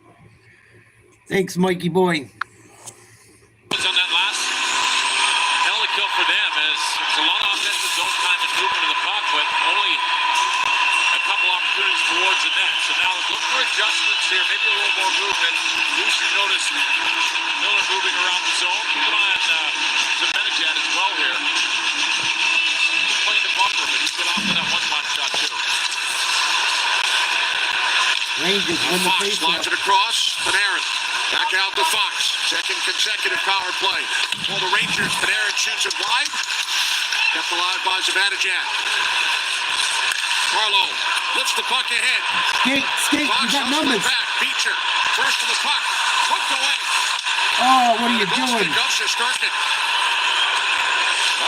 Boston had a good chance there, short-handed. When it died, it allowed Carlo to get to that puck, which allowed them to chip it by the Rangers defense and get that potential opportunity. There's some snow along that wall. We'll see Miller's pass picked off. Good defensive play by Charlie Coyle. Get it out. Here by Marchand, and he fires it down ice. Rangers had no shots, guys, on the first power play attempt, and none over the first 50 seconds of this one. Each team with only 2 shots in the second period. Here's Brodzinski. Second power play unit on. Knocked down by McAvoy. Get it out. Look up. Coyle with the puck, and he sends it out of his own. There you go. By the Bruins there to support that play. They play better short-handed. What the Guys fuck? are working together to push these Rangers back. Brodzinski around Callahan. Out in front. Nice save. On Smith, made by Corpusalo. Brodzinski with it again. Now McAvoy. Gotta get it out. Puts it ahead for Coyle with Beecher. Down to 30 seconds remaining on the penalty to Pete. Offside. Came out of the zone. Hey. Offside. Well, a great save by Jonas Corpusalo. McAvoy, fucking Gets skate. near the end, the second unit, Brodzinski. Nice little heads-up pass through 2 sticks. And Corpusalo in really good position. He's deep on the goal line, but seals all the holes and makes a real timely save. Here's that puck in the wall. Watch how it just kind of slows down, dies down. That allows Carlo to get to that puck before Panarin, and that led to the opportunity for Beecher. Hook check there by Shesterkin to get it out of harm's way. And 27 seconds remaining on the man advantage for the New York Rangers, who lead 1-0. Bruins. Artemi Panarin's 23rd goal of the season. Set up by Mika Zibanejad. JT Miller started the play. 10 seconds on the New York power play. Here's Brodzinski. Now Carlo with it for Boston. Up the boards. Held in by Smith. There you go. Lindholm. Come on, Penalty Lindholm. expires. Rangers had 1 shot. Here's his trouble. Here's Morgan. Unable to get job. it through. Morgan with the puck again. Down behind for Smith. Now Trocheck. Get it out. DeAndre Miller. Back for Trocheck. Trocheck shoots. That is deflected up into the netting. Oh, good block here by Another good penalty kill. Zadorov. Watch the back door to the right of Corpusalo. Brodzinski banging his stick. He wants it, but the positioning of Zadorov's skates up top. Jody, see how he angles it? Gets as big as possible, and that kills any play or potential play to Brodzinski off to the side. He's a big man, so engaged down here on the bench. I'm just listening to him, watch him interact with his teammates. 1-0 And the Rangers. referees and the linesmen. He's 6:44 to go in the involved in second. everything Face down off here. in the Smart player Bruins up there, end. kind of up that lane To the right of Copacello. Bruins win it. McAvoy. Big of size, a hit by Rempe along the boards. Fourth They line get on it the up ice. quickly For the Rangers. and lose the puck. We have a breakaway. Oh, what a save, Copacello. Another big save by the Bruins goaltender, keeping this a 1-0 game. Bruins losing the puck again. Puck was played by a Bruins high stick, so it's blown dead. That's a turnover for the Bruins on entry. Kid's playing good. It's going to get a breakaway from center ice, and he's pretty creative here with the hands. Nice leg save. His hands, his feet, and right there, Jonas Corposalo reads it the entire way. I think the roof would have blown off this thing. Nice save, Corposalo. I think you're right. Might have got off the blocker. Good job getting wide. Did a good job getting off the goal line, making himself big. Face off at center ice. The pucks in the offensive zone, but in situations like that, you turn pucks over at critical areas of the ice, you could pay a price. His goaltender bailed him out of that one. Oh, the Rangers are so good in transition like that, and should they feed off him. So I'm sure Come on, that's what skate. do here on the bench for the Boston Bruins. There you go. Breslow loses the puck again. Good job by Pete to get back. Or Breslow, excuse me. Bruins get it in the Rangers' end. Tough angle shot, misses the net. Karam's out of the zone. Under 6 to play in the second period. Jody, do you recall any breakaways during your career? No, I don't. Bruins miss a shot wide. Get the puck back behind the net.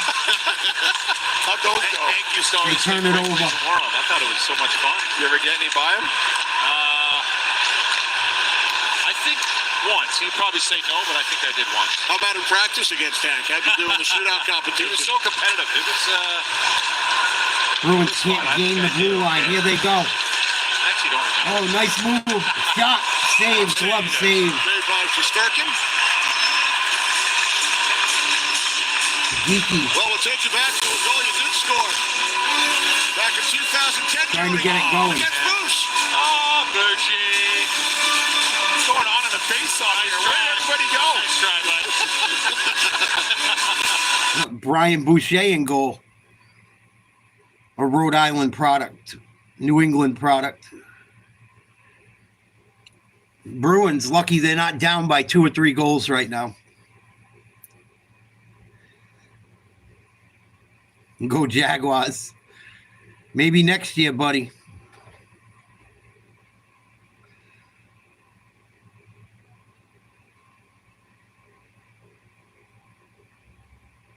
I don't know what they're going to do with their quarterbacks.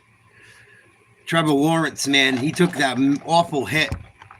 He's had a tough few years as a young guy. I feel bad for him. Because the Jaguars haven't put much around him. I wouldn't be surprised you see the Jaguars try to move to England soon. The owner of their team wants to go to Europe. That's why they're always playing over there.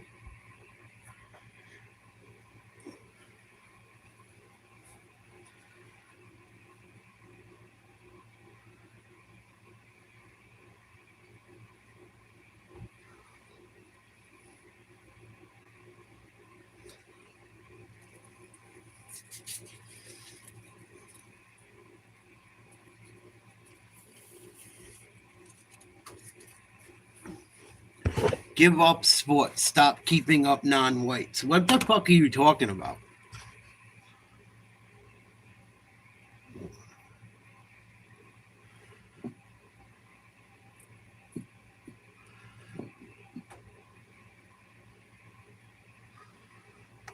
We're going to go and show here we go. We were trying to show the goal once again, 2010. We showed who Jody was. I think here we go. This guy. Watch this guy. He's taking off. Not a loss right here. Roll it. Hey, they knew they had a good goalie in net. We won the draw.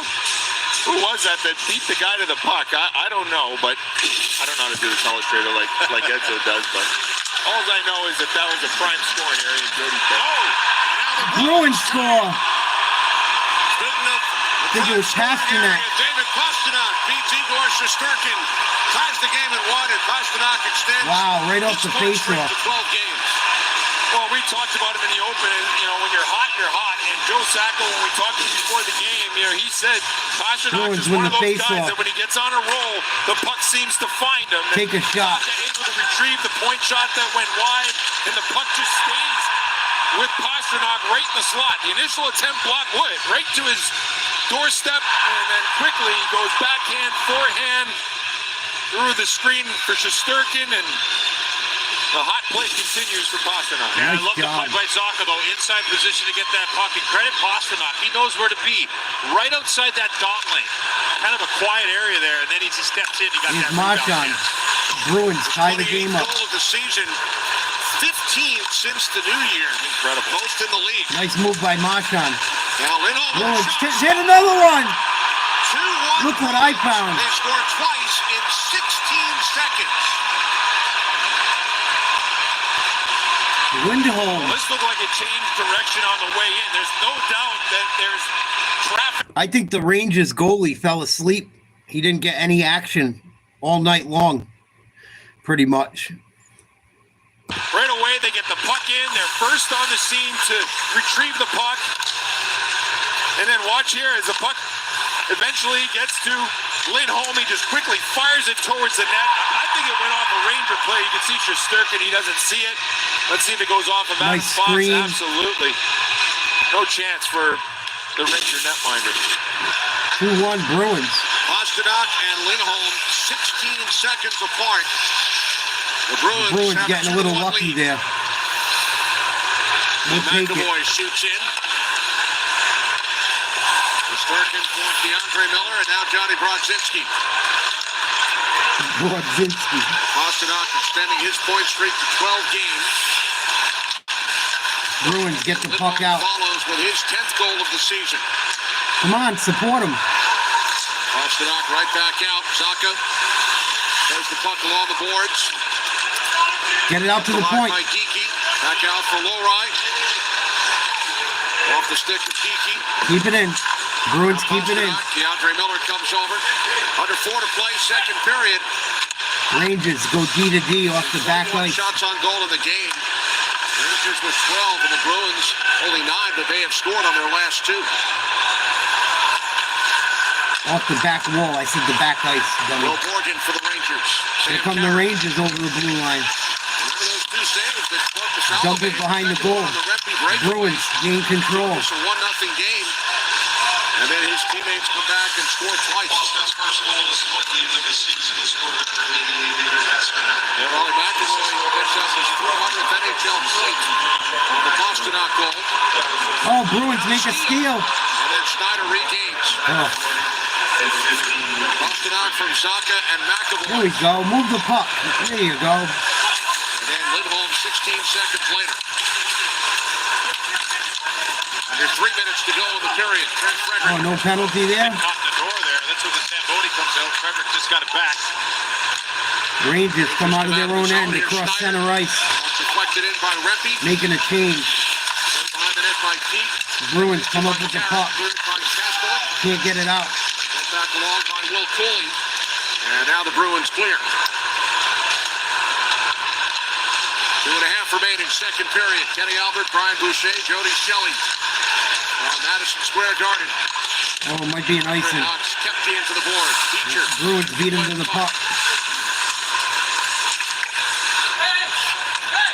Puck hit the netting, so the play is blown dead. Bruins get 2 cheesy goals, but we'll take them. Charlie McCoy just got his 300th career point. National Hockey League point, 9th Bruins defenseman. Reach that mark. Oh, that happened fast. I feel like it was just yesterday that he came out of Boston University and 300 points already for McAvoy.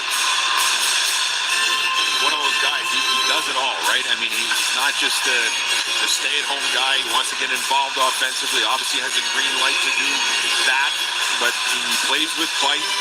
So important for this Boston franchise. Congratulations to him on that milestone point. And congratulations to the McAvoys on the birth of their son last week. Absolutely. And Charlie will be playing for his father-in-law at the Four Nations. Penguins head coach Mike Sullivan. An eye on the ice time that situation. Lincoln with a drive. Oh, nice save. By Corpusalo. Good job by the Rangers. Was out there for that first Bruin. Rangers do a good job getting people in front of the net. Corpusalo having a decent game for the Bruins tonight. Bruins lead 2-1. Minute 51 to go in the second period. Rangers have 14 shots on net. Bruins 9. Face off to the right of the Bruins goalie.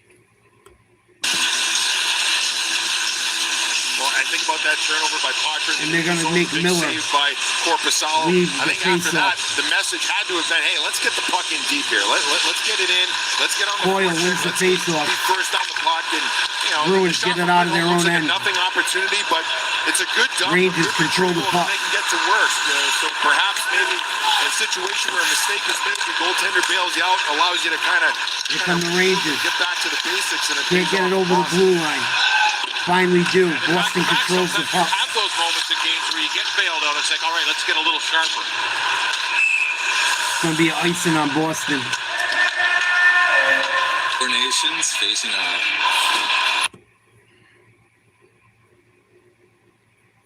I think the Rangers goalie fell asleep, not getting much action, and then he got peppered.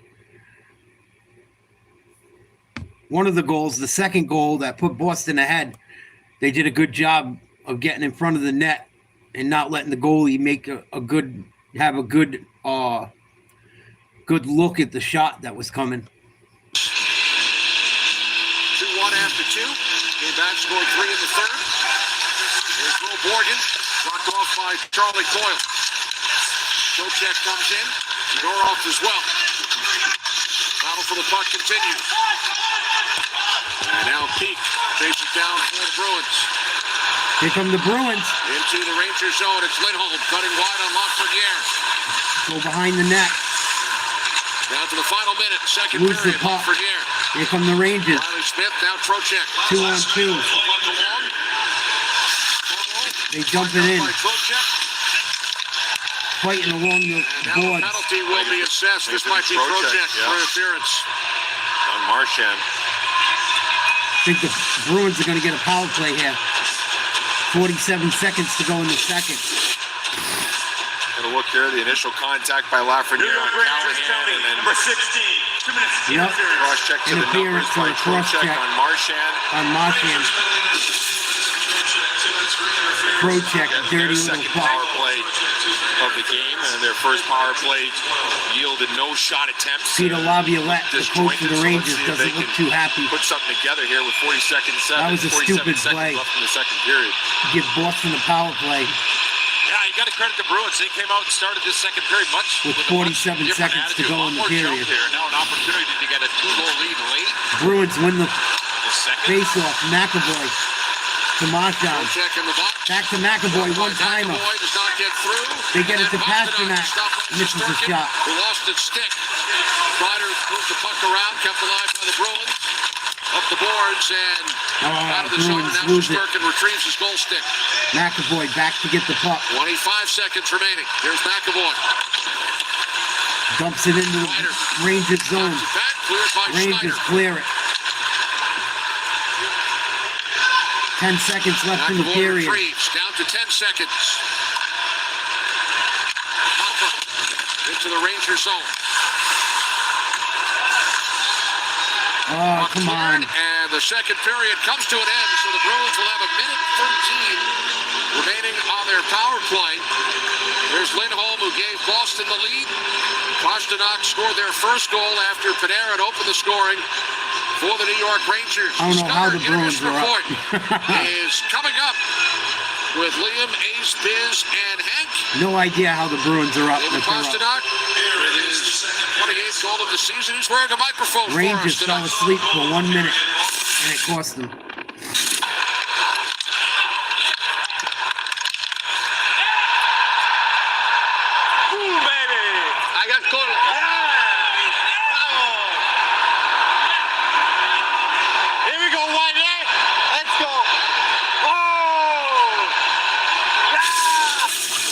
Pasternak on the mic.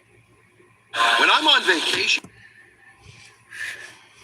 Hockey's crazy. That's what makes hockey fun. Sometimes that's what makes it why like the best team doesn't always win, or the team that plays the best that night. Bruins get two little screwy plays that go their way and go up 2-1 after an awful first period. The second period wasn't much better. I think the Rangers goalie fell asleep from not getting fucking any shots against them. I really do. That happens sometimes. It happens in hockey the most.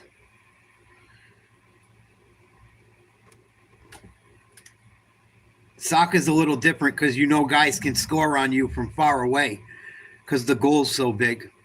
But in hockey, I notice sometimes these goalies don't get a lot of action and they give up one or two out of nowhere.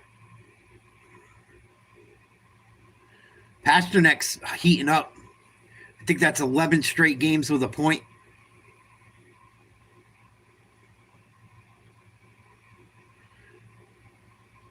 I'd love to see him add someone up front. I think if they could add one or two guys up front, or some guys that could give him some depth up front. I don't think the Bruins' problem's defense. I think they need help up front.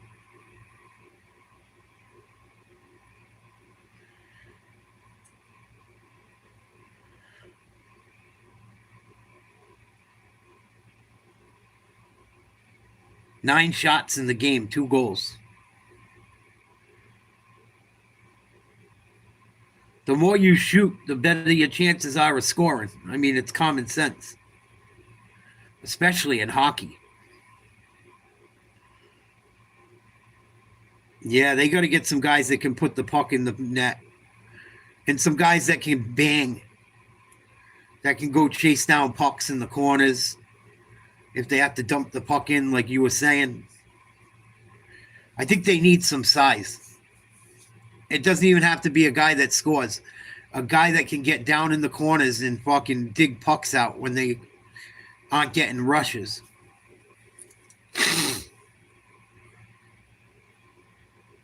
I don't know who's available. I haven't watched a lot of hockey this year. But it makes me wish we never got rid of DeBrusk by the way they look. Why did we get rid of DeBrusk? Like, for what? The guys you got and to replace them aren't doing shit.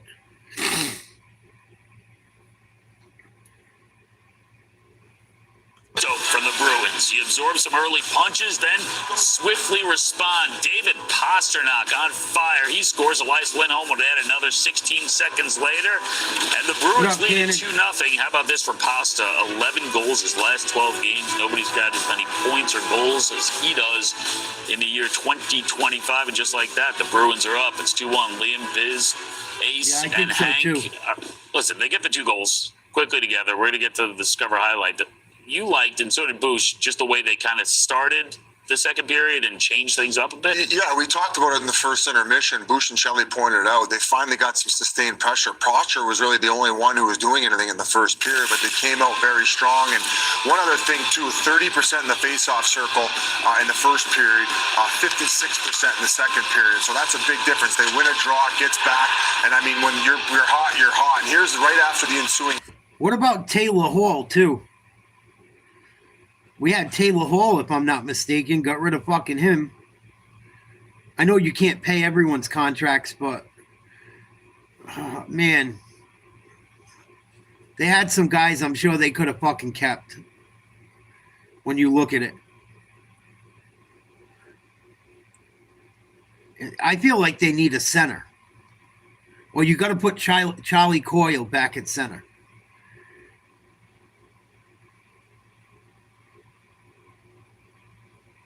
I feel like they need like a big center. Not big as far as a name, a guy with some size. Like, are you going to play Coyle on the fucking wing, or are you going to play him at center? If he can't score from the center, put him on the fucking wing and go get a center. Yeah, I know he was having trouble. But it just seems like they don't have any centers. Losing Bergeron killed them. Let's be real. As well. I mean, they had Bergeron and they had what's his name, Krejci for years, and they got spoiled. We got spoiled, even though we lost heartbreakers. They were solid.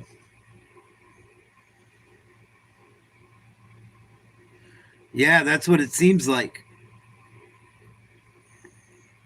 Yep, Krejci. We got spoiled with Bergeron and Krejci all them fucking years.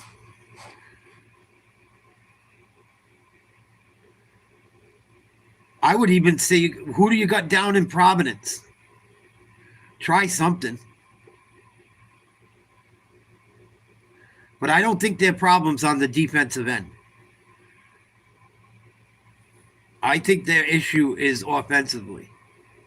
And I think some of their problem is their defensemen don't get up offensively, other than McAvoy. To the puck as fast as possible. Other person I want to take a look at is Charlie Coyle here. Identify him right there. He wants to just cut the ice into a third and really force Miller along the wall. Now I'm going to play this in slow motion so we can really get an idea of what JT Miller brings to the table. And this is why general manager Chris Drury acquired him. Most players would say, all right, okay, Liam, you got me.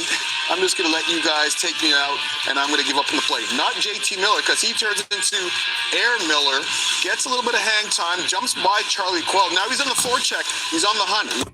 The dude that the fucking Rangers just got would have been perfect for Boston. That dude Miller. I would have put him on the second or third line to spice things up. I know he's a first line guy, but I would have put him on one of them later lines and try to help some other fucking guys. He's a fucking beast. I don't know what Boston's cap is like, but I think Boston could really fucking do something, man, if they get some. They got to do something up front. I don't think it's a defensive issue. Going behind the net. So if Carlo pretends to grab that puck and just allows it to go, it's essentially like a reverse, and they're going right back out of the zone. So that pressure sometimes forces those D-men to make those mistakes. That's why the forecheck is so important in applying that pressure. And you know that it makes such a big difference if you're a D. If you can see Miller coming full speed versus someone kind of coming at you, he would probably freeze the puck or just keep it going for his D partner. But here he kind of panics a little bit. That's what happens when you have guys coming full speed, putting so much pressure. Yeah, Zadorov. So maybe they just got to get used to playing together. I know they've made some moves like you guys were saying. Maybe that's part of it. Got another new fucking coach. The coaching carousel isn't helping this team either. You know, different coach. It's always a different coach. I don't like that either.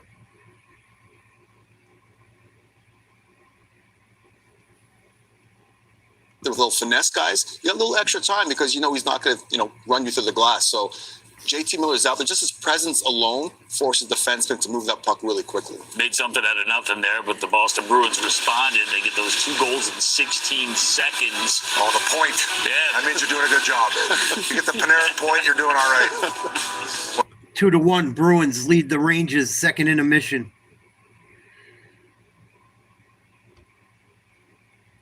See what the Bruins are looking to do on the trade deadline. See if I can find anything.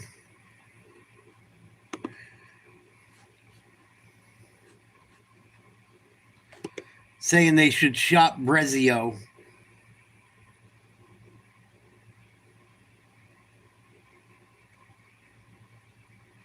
Because he's an unrestricted free agent.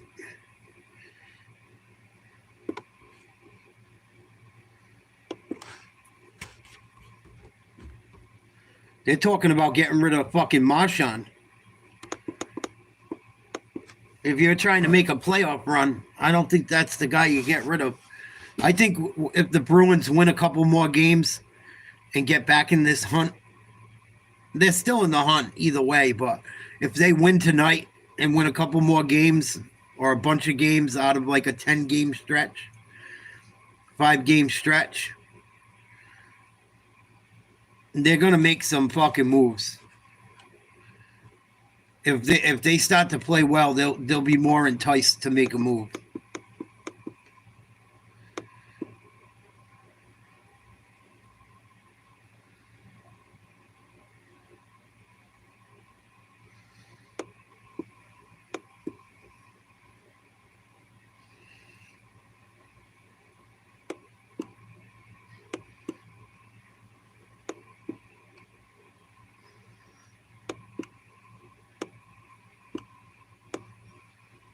I don't know many of the free agents available.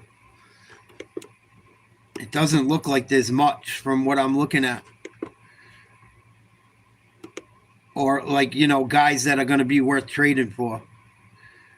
It doesn't look like we have many guys that are going to be free agents that are worth trading for either.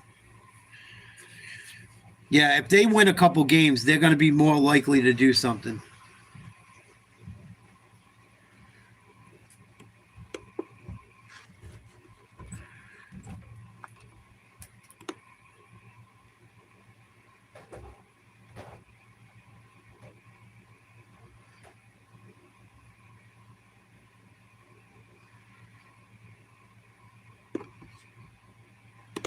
Marchand's getting up there. I just would like to see him retire a Bruin. That's all. He's your fucking captain. You're going to trade your captain away. I don't know. Unless Marchand wants to make another run at a title. 100% run. It sounds like they want to send Marchand to fucking Edmonton.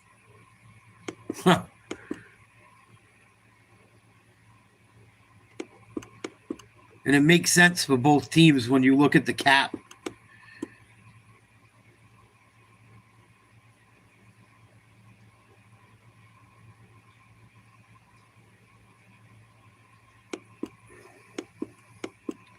He's a free agent, I believe, too, yeah.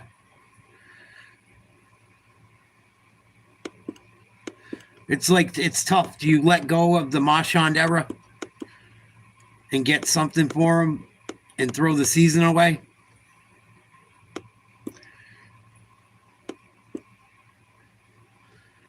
But they might be able to get some nice picks for him. He might be enough to put like Edmonton over the top. Edmonton almost came back and won that Stanley Cup last year. So for a team in the hunt, it works, but I don't know if he's worth getting rid of. And you're not going to get much for him. You're not going to get what he's worth because of his age. Some success with that move a couple weeks ago, right? Yeah. On the back end. It's a long reach on that stick. Same move, right, Hank? Same move. You need to make him bite on the forehand first, though. He went a little too quick on the back. You want to really lean in on your forehand so you get, as a goalie, you get all your weight on your left side, and then maybe you're a little late to your right. But yeah, he had full speed to his right. So okay, was that your move? I didn't really go. I agree, Ura, in a way. I agree with Fire, the GM.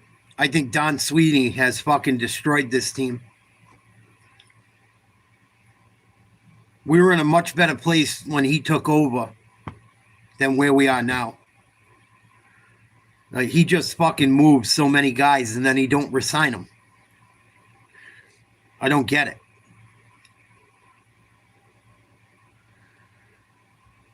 Yeah, I don't know how much longer he plans on playing anyway. He's fucking rich already.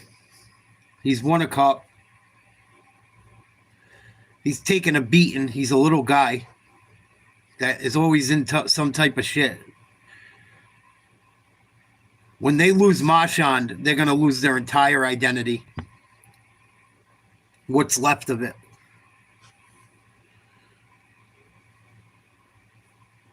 Marchand is all that's left. Him and Pasternak. Marchand's really the OG, though.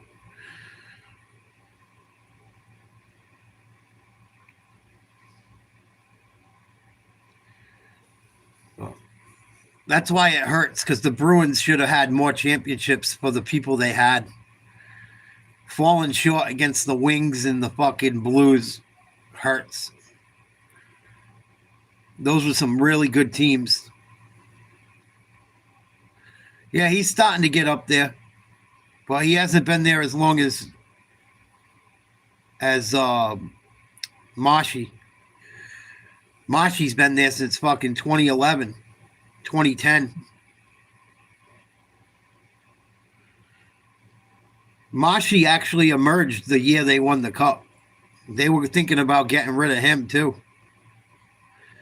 Who knows? You know, another thing I was thinking about, and it only matters if they get into the playoffs, they could pick up a guy out of college. They could pick up a guy that plays NCAA hockey going into the fucking playoffs. That's how we got Torrey Krug. And that's how we've gotten a few guys. Noah Chari from PC came up fucking late in the season. So that's another way you could take your fucking team to another level. Sign a guy out of fucking college. Krug, yep. So if they make a playoff run, that could help. I'm sure they're looking into it. I would be. I most definitely would be. Anyone that isn't going to enter the draft. I don't know how it works, but I know they do it.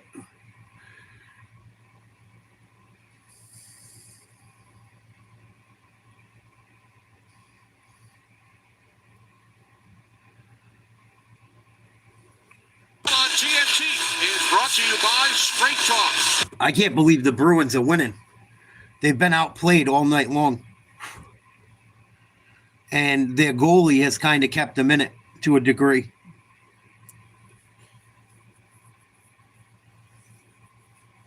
Start of the third period.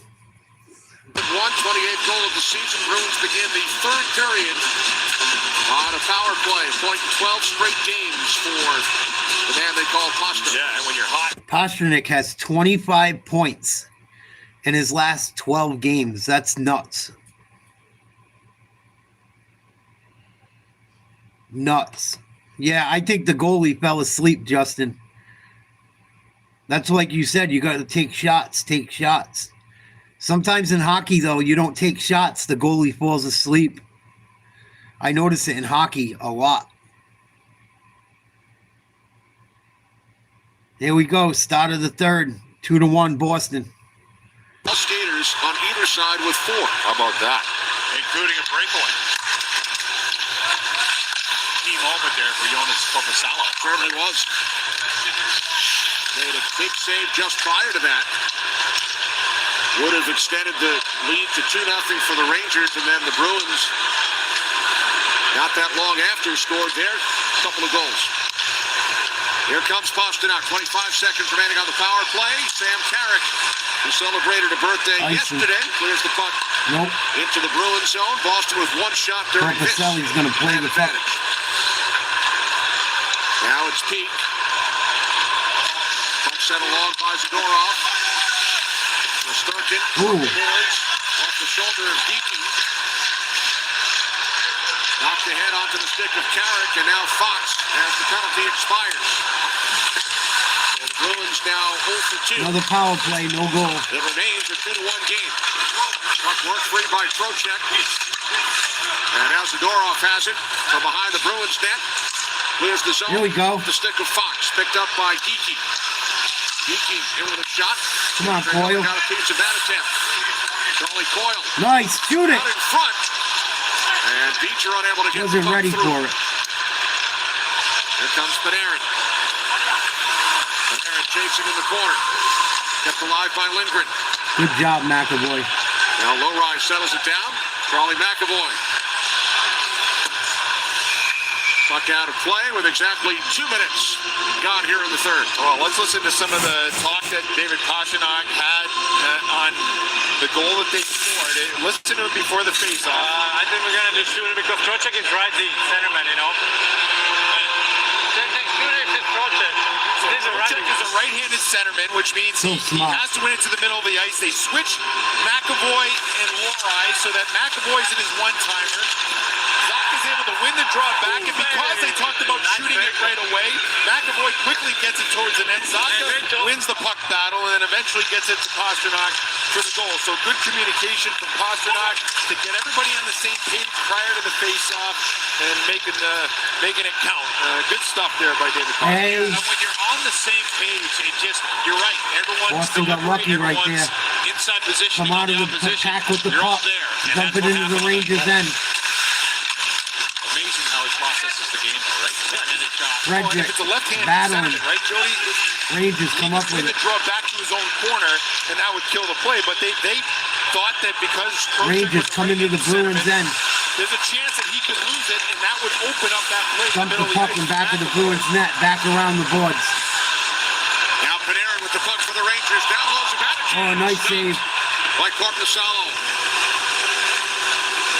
That was dangerous. Important for this line now, down by 1 to get things going. You can see Panarin, when they have possession down in the Bruins zone, they back off. They let you have the outside of the ice, but here they work to get it Oh, that was a inside. nasty move. And Zibanejad with a little creative move there as he was getting closed on. Flip the shot between his legs. Fuck the Rangers. Zibanejad Go with an Bruins. assist on the Panarin goal. Back in the second period. Bruins shouldn't even be winning, The bro. wing, a little different. He's used to playing center ice, but they're up in the wing now in the defensive zone. Sometimes he gets crossed up. But offensively, that line is the one to look to here for the Rangers to get the next one. Bruins get rid of the Boyle puck. keeps the puck in the Chase it Rangers down zone. Now Marchand in the Rangers zone. cuts away from Fox, swings it out to the point. Shoot it. Shot from Callahan did not get through. Here's Boyle with it once again. And now Will Cooley settles the puck down for the Rangers. Bruins win the puck in the neutral zone. Back in the Rangers end. Coyle puts it in the front of the net. Oh, we got a fight in front of the net. Marchand got tackled, I'm pretty sure. Coyle in on it. About 6 guys going at it. As Marchand makes contact with Igor Shesterkin, and anytime the goaltender gets touched, you can bet there's going to be some of this. And Marchand typically is in the middle of it. Marchand trying to plead his case that he was pushed in. Yeah, he's not even getting his helmet ripped off. Okay. I thought on the initial play, I thought Marchand going to the penalty box, I think. directed him into the goal. You take a look at it here. Watch Cooley. Oh, it's going to be an interference call, I think. Goaltender, but you see Cooley takes exception, and so does Keandre Miller.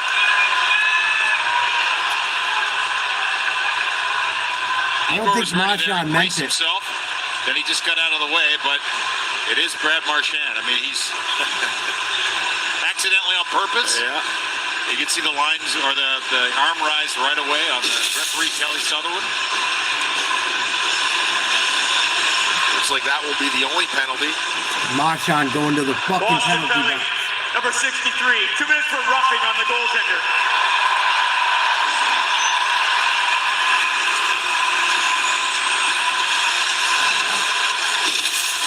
Big power play for the Rangers. Screen, watch Marchand's helmet.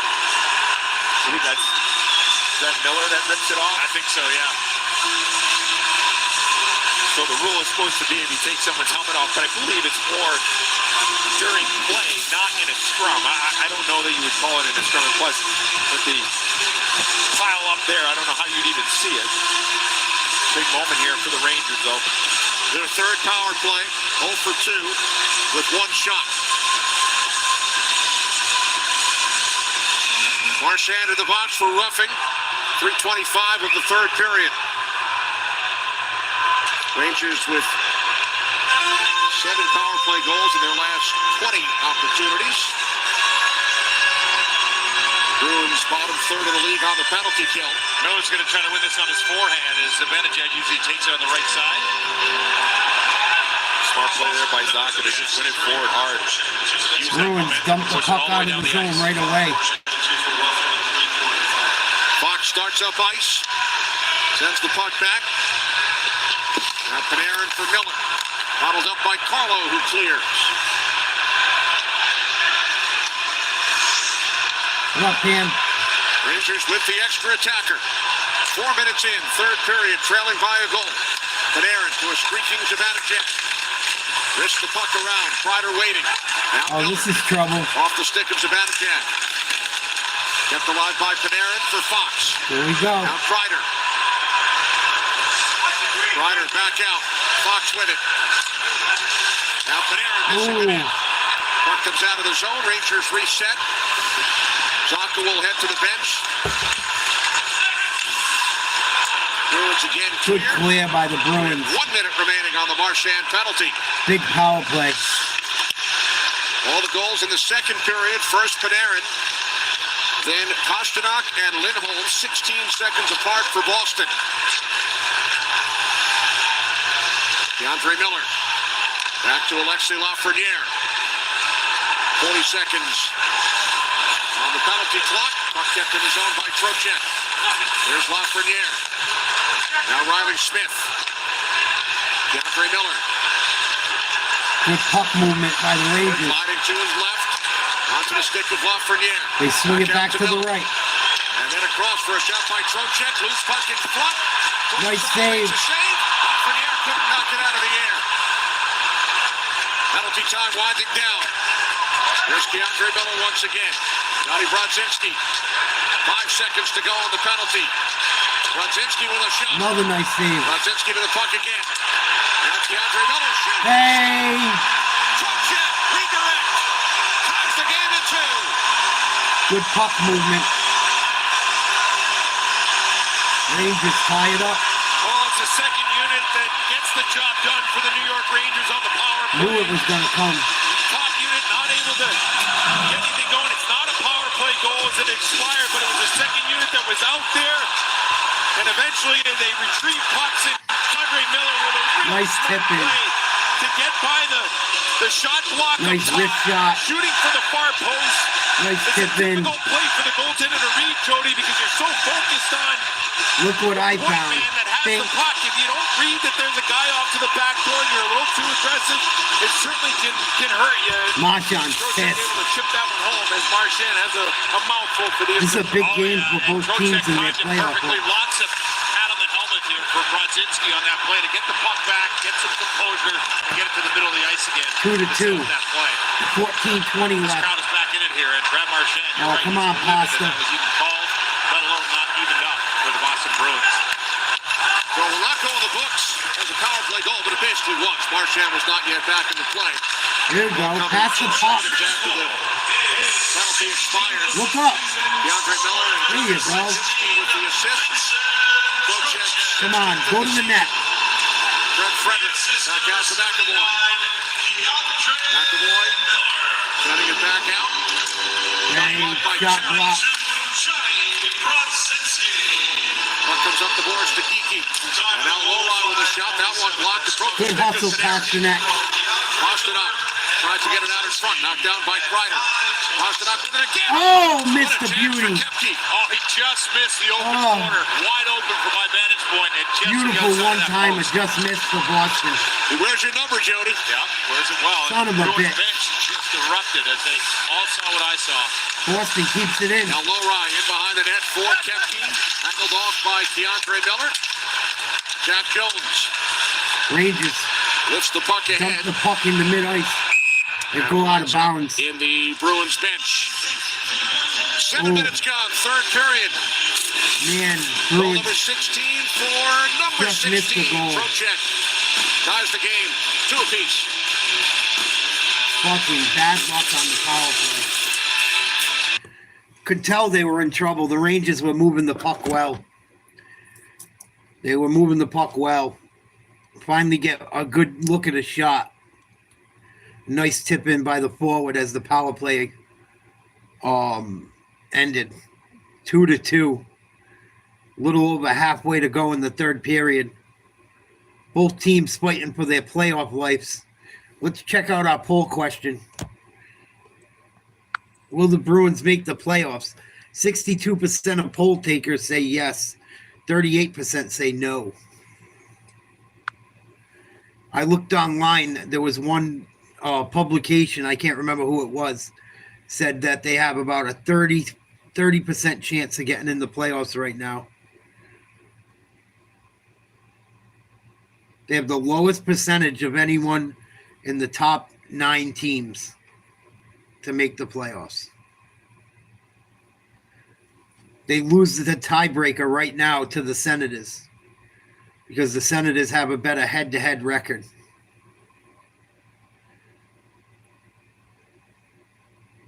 But see if they can figure things out getting later in the season. Going to have a face-off when they come back after commercial. Four Nations face-off starts next Wednesday. Sweden versus Canada. Goal for the Rangers. 12-game point streak for Pasternak, and Charlie McAvoy with his 300th point in the National Hockey League, an assist on the Pasternak goal. Let's go back and take a look at the goal by Vinny Trocheck that tied this game. And I want you to watch Jonas Korpisalo. Watch how engaged he gets with Trocheck, but then watch as the play develops. Watch Korpisalo's head right now as the puck goes to the point. He never looks to his left to relocate where Trocheck was. He lost him. He totally forgot about him. You can see Korpisalo shake his head. He just was engaged with him. He should have been aware where Trocheck was. Yeah, you're focused on the point shot for Miller, but as a goaltender, you have to have an idea of where the passing options were, and Trocheck was able to sneak in the back door and tip that one home. After the Bruins took a 2-1 lead with goals 16 seconds apart in the second, here comes Lafreniere with Riley Smith. Misses the net high. Comes around. Rangers starting to turn it on. Save made by Korpisalo. Geeky knocked off the puck. Lafreniere. Around behind. Now out in front past Smith. And out of the zone. Bruins better wake up. Shots 19-12 in favor of the Rangers. They have 2 games remaining prior to the Four Nations. Pittsburgh here on Friday, in Columbus on Saturday. Only 1 game for the Bruins. They will host Vegas on Saturday prior to the start of the Four Nations next Wednesday in Montreal on TNT. Puck is over the glass. Out of play. I have a question for you guys out there that are bigger hockey fans than me. If you bet on a game, the over-under on goals, do goals in overtime or goals in the shootout count?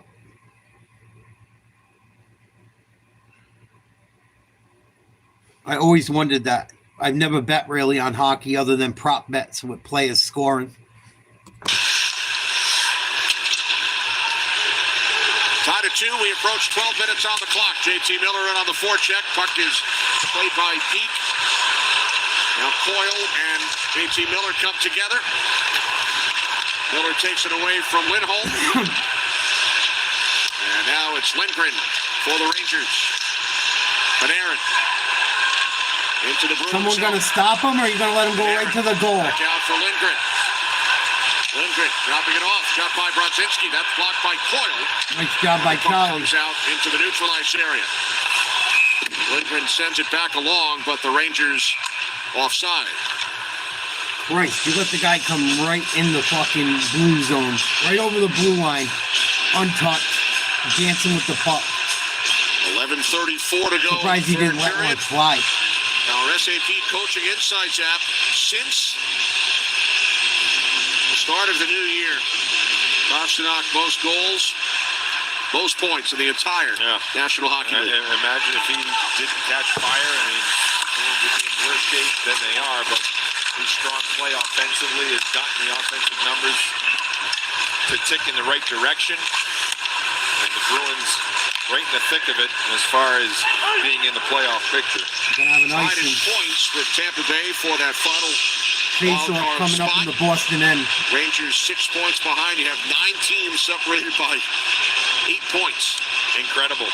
Crazy. What are those teams in the hunt going to do? I mean, when you think about coming out of Four Nations break, you get on a 4-game winning streak or a 5-game losing streak, it may change the course of where you want to go. So stay tuned as to what these teams decide to do, whether they decide to add or decide to think about the future. I think in the West, you've got really good teams, and I think the bottom of the West is pretty weak. I think there's a lot of teams that want to sell in the West, but in the East, there's still some teams that are just kind of hanging around. It just feels like one of those years in the East. If you're a wild Here comes card the team, Rangers getting the puck moving, could be trouble. That's Out way at the it feels point, to me back and forth. as we sit here in February. Send one to the goal. Stuff by Corpusalo. Nice save Ryder by works it back Corpusalo. out. Adam Fox, Ryan Lindgren. Here's Fox. Oh, Deflects lucky. through the crease. Boom. A hit by Kastelik on Kreider, and now the Bruins come out with numbers. Here's Kempke, broken up. Come on, perfect opportunity, squandered by Ryan the Lindgren, Bruins. originally a Bruins draft pick, and now Fox will settle things down as both teams make changes. Bruins had a good chance there. Didn't take care of the puck. Rangers trying to come out of their own end. DeAndre Miller, 2-2 game. Here we go. Sam Carrick. Knocked down as he tried to get the puck towards the net. Bruins clear the puck barely. Oh, we got a power play coming for After that Boston. hustle, a penalty. Yes. He grabbed hold of Pavel Zacha. Tripping. One more look. Or Bruins to the interference. power play in a 2-2 game. When we come back. See if the Bruins can get something going on their power play. The first power play they had tonight was awful. This will be their second, I believe. Didn't even get a shot on net in the first power play. Big opportunity for Boston here, trying to hold on to their playoff life.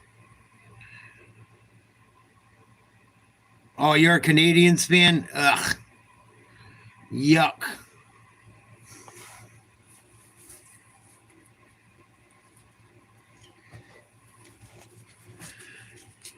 Want to see something cool? If you're a Canadiens fan, you'll appreciate this. I was going through some old cards the other day. Old Ken Dryden. Very old. From the 70s. I think this is from 72, 73. And I got triples of this card. Another Ken Dryden old card.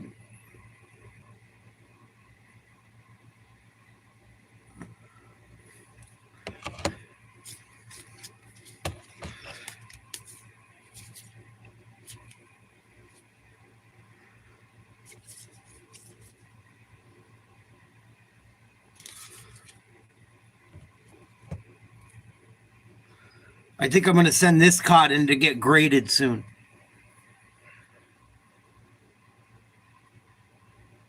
Here's another old one. I got a bunch of old ones, but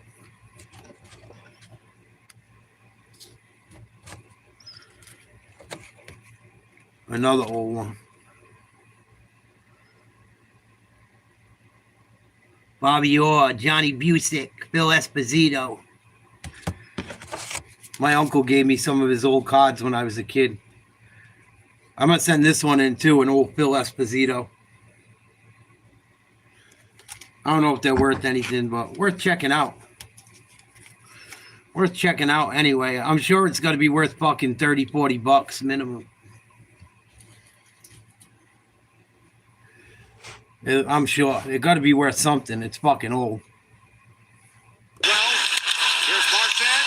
Out for McAvoy. Oh. Save made by Shesterkin. McAvoy shot That's the advantage of getting the puck down low and winning that battle because you got 3 Rangers in the corner. McAvoy is sensing this. He is just waiting and hoping the Bruins win this battle. 2-2. Rangers. Bruins on a power play. 9:38 to go in the third. Minute 40 left on the power play. Rangers control the faceoff. Puck cleared by Lindgren. 9.5 to go in the third. 30 seconds gone on the Rempe minor. 2-2 game. Vincent Trocheck tied it here in the third. Lindholm rolls the puck into the corner. Then back out. Lindholm has a goal tonight. Puck off the skate of Zaka. Held it at the line by Lindholm for McAvoy. Now Marchand. Oh, come on. Pass. Kept alive by Zaka. Fucking shitty pass at the blue line. For the Rangers. Fouled up in the corner by Lindholm. Bruins going to take advantage of this power play. He's had a good shift. Here's Marchand. Works his way into the... Oh, what a play by Marchand. Nice save. Smith fires it up the boards. And down Son of a bitch. 45 seconds to go. Good job by Marchand to beat the Ranger defender right off the wall and get to a prime Here's area. And a McAvoy. good save there by Shesterkin. Dumps it in. McAvoy fires in. Pasternak. Net by Fox. Bruins get it behind the net. By Geeky for Marchand. Now Pasternak. You see those plays off the wall, Boots. You mentioned it earlier. When that puck's on the wall, they don't know what it's going to do. It's going to handle here all night long for both teams. Patra. Now Geeky. Lost the puck. Hey. Zibanejad. Odd man rush. Joined by Kreider. Pass across. Oh my God. They just gave up a shorthanded goal. Fucking terrible. A shorthanded goal to give the Rangers a 3-2 lead. Well, you got to watch Chris Typical Kreider on Bruins. this turnover in their own zone. Geeky not able to corral this puck, which creates a turnover. And then watch Chris Kreider. He was behind the play. He recognizes this play's developing, and he takes off using his wheels. And Zibanejad is able to find him. It looked like the daylight was going to run out Jody, but able to put it home from a sharp angle. Unreal, right? I mean, to get it off your skate, focus, get it on your stick, you're right. It looked like that play was standing. He could have just curled up, but instead he stayed with it. Fucking trash. Powerful stride. He just separated himself there. Great look at that boot. Well, he had to be at least 15 feet behind the play, and he just recognized the play was developed. It's the same thing I've said all night. The Bruins have trouble getting up the ice and back down the ice. It's like they're fucking skating in cement fucking skates. And then not only did you do that, but the focus to get that puck off the skate on that angle. Kreider, one of 4 Rangers who will represent the United States at the Four Nations, along with JT Miller, Trocheck, and Fox. Rempe out of the box. Unable to clear the puck. Knocked into the corner by Shesterkin. Now Zadorov. Here we go again. Here comes Rempe. Low ride back. And Rempe. 4 shots on goal tonight. Rempe takes a hit. Puck cleared out by Coyle. The Rangers take the lead while short-handed. Schneider across for Panarin. All I can do is shake my head. That was fucking terrible. Short-handed goals. Horrible. The league, and the Bruins have allowed 8. That's the third most. The Bruins had 3 guys get out-skated Rangers by a guy 20 feet behind the for play. the second straight game. They had a big third period against Vegas with 3 goals on Sunday. 2 in the third here tonight. Long shot by Panarin is gathered in by Korpisalo. Go back to this goal again here. And Kreider there behind the play. He's tagged. Look at his speed. Gets up to 24 miles an hour. Then he puts it in cruise and gets the hands and the feet going. And Zibanejad, see his only option? Right under the heel of that stick. That's why it was a tough pickup for Kreider. Horrible. Say that.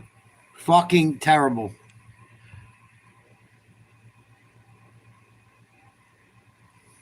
Sean Raquel, involved in the big trade back in '75. Became a Boston Bruin. But the ice times for some of the Bruins' top players. Face off in the Bruins end. McAvoy was on the ice for 2 minutes, 23 seconds. Pasternak 2:09. Marchand a minute 52. Here we go. Go. You got numbers. Be aware of shorthanded because he's got those wheels. I think the happiest guy in the building on that shorthanded goal was Matt Rempe. When he took that penalty, I mean, the look of him in the penalty box, he felt sick to his stomach. Knowing at a critical time in the game that he took a penalty. And I got to be honest, I feel like Rempe sometimes is an unfair target just because of it. 6:26 to go in the third. Rangers lead 3-2 on a shorthanded goal. Bruins fucking And Bruins are lucky they were even in this game, but the last 2 goals they've given up, fucking terrible. Lack of effort. He said, he's trying to be cautious. He's aware of, how they look at him and his size. He's trying his best, and not easy. No, Here come the Bruins. 6'9", 250 pounds. Yeah. And he's trying like heck to, lose the puck. Make a mark in the NHL so that he can stay Get here it back. on a yearly basis. I mean, I feel for And the kid lose it just again. because of, what his job entails. Skate, motherfucker, skate. Chasing after the puck. Holy shit. Coming back from his 8-game suspension. Rempe has played well. Oh my God. That should have been the Stayed out of fourth the box one. for the most part. He has a couple of goals this season. Goal and 2 assists. Scored a goal in the playoffs last year against Washington. And the Rangers' record with Rempe in the lineup over the last 2 regular seasons, guys. Here comes Coyle. Dumps it in. Bruins make a change. Makes a difference. When he steps on the ice, you can feel the energy in the building, right? I mean, he has an effect on the game, and he's trying to learn to be a smart player, when to be physical, when not to be. I would want him to be a cautious player because I think the way that he plays, guys have to have their heads up when he's out there. Oh, yeah. He's an impact guy. He look at the American League and play penalty kill, power play, all those situations, 18 minutes a night. They want him to be a player. Puck kept in by Pasternak. Now Zaka, 5 minutes on the clock, third period. Cut off by Keandre Miller. Lafreniere. Nice move around Pete. Oh, nice save. Puck out of play. 4:47 remaining. The New York Rangers with 2 goals here in the third period. First, Trocheck, and then Ryder, shorthanded, set up by Zibanejad.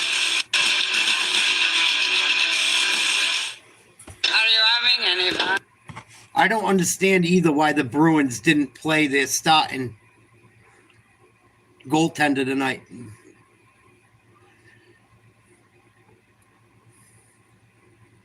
I don't think Swayman gives up that last goal.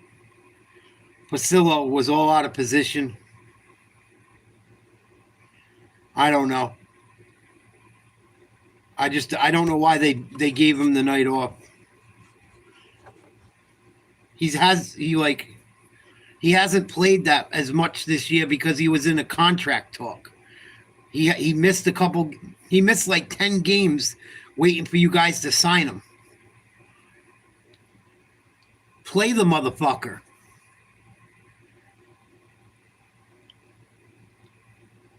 I think if Swayman's in net, it's at least a tied game.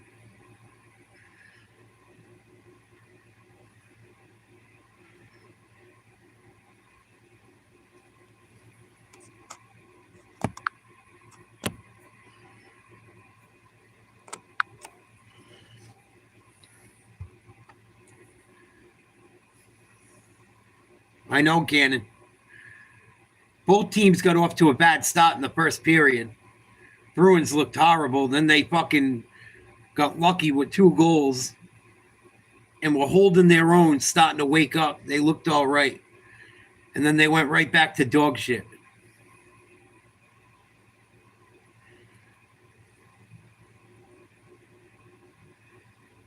Crazy. They look slow. They look like they don't know how to fucking skate. Some of them. The Rangers look like they want it way more at this point. And all around great guys. So, Walker, we're all thinking about you. And we hope to see you back. Yeah, they've been like that all year, Cannon. Kenny, get well soon, Walker. They've been like that every playoff the last 3 years. This whole year, it's been rough. I haven't watched a ton of them. I follow the game like the next day because I'm more into the Celtics. And I'm so sick of watching the fucking Bruins waste my time. Even though I love them, they fucking kill me. And the way they lose is so fucking stupid that I decided not to waste so much time on them this year. But I'm trying to fucking have faith in them again.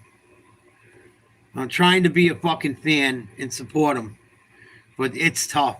It's fucking ugly, ugly, ugly on a bunch of different levels. 4.5 to go. Frederick knocked off the puck. And by the way, this is a crazy coincidence. Zach Jones is on the ice here for the Rangers. We did not even plan this. He grew up in Richmond, Virginia. His dad was the equipment manager for the Richmond Renegades of the ECHL, a team owned by Craig Laughlin and Ron Lyman. Wow, how about that? Wow.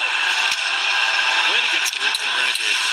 And that was where Zach Jones first learned to skate and play hockey. Also made a heck of a play defensively in that last transition. Nothing gets past Kenny Albert, I'll tell you that. It's amazing. Jones out of the lineup, 18 games, back in tonight. You think of it right on the spot. Great stuff. Bruins can't get anything done. Pass kicked off by Riley Rangers Smith. coming to the Bruins zone. Lafreniere, knocked down by Callahan. Kocek with the puck. Back out for Lafreniere. Out of the point, Borgen. Down to 3:20 remaining. 2 goals in the third period for the Rangers. Kreider, short-handed. Gave them a 3-2 lead. No, I don't play video games. Puck sent in to the left of Fort Masalo. J.T. Miller and Mason Lowrun. Bruins. Get it out of their zone. Here we go. McAvoy, excuse me. Lindholm with the Bruins. Lindholm. Puck out of play with 2:53 remaining. Marchand loses the Coming puck. up. Don't change that dial. Oilers and Blackhawks. Face-off coming up. Right here on TNT and Match tomorrow night. Hurricanes and Wild. Maple Leafs and Kraken. ESPN Plus and Hulu. And the Lightning and the Canadians on Sunday. So what a matchup in Chicago. The Connors, McDavid and Bedard going at it. That'll be fun to watch. Keep an eye on Korpisalo here too. I would suspect. Bruins need a goal to tie. 45 seconds. He's going to start taking 2:45 to go. Rangers up 3-2. Now Coyle, obviously trying to time it with Pasternak's line getting out there. Here they come right now. Lohrei carries the puck up ice. Here's Pasternak. Korpisalo. Oh! Puck comes out in front and Lohrei is stopped. Wow, Bruins almost got Bounce lucky. off that yellow and Shesterkin could not pick it up. Rangers back the other way, miss a breakaway. Well, it's a good thing Korpisalo stayed in the net. Joe Sacco, before that play happened, he told him one more second to hang back. And now he's coming. He's telling him to come now. Bruins pull the goalie. Hasn't gone yet. Now there he goes. Extra skater comes on for the Bruins. Lost the net empty. Under 2 minutes remaining. Boston has the puck in back of the Sacco works Rangers the net. puck free. Oh, they lose it. Now Carrick with it for the Rangers. He Fucking clears. bum. Zadorov. Skate, motherfucker. Boston's going to give up a fucking open net goal. Pasternak, a minute 40. Wake up. 3-2 lead for the New York Rangers. Pasternak Dumps it in. into the left of Shesterkin. Morgan and Pasternak. Pasternak plays the puck. Back out. Oh, nice save. Rangers. Now McAvoy. Oh, come on. Out of the zone. Brought back That was in. on the blue line. Minute 24 remaining. They should review that.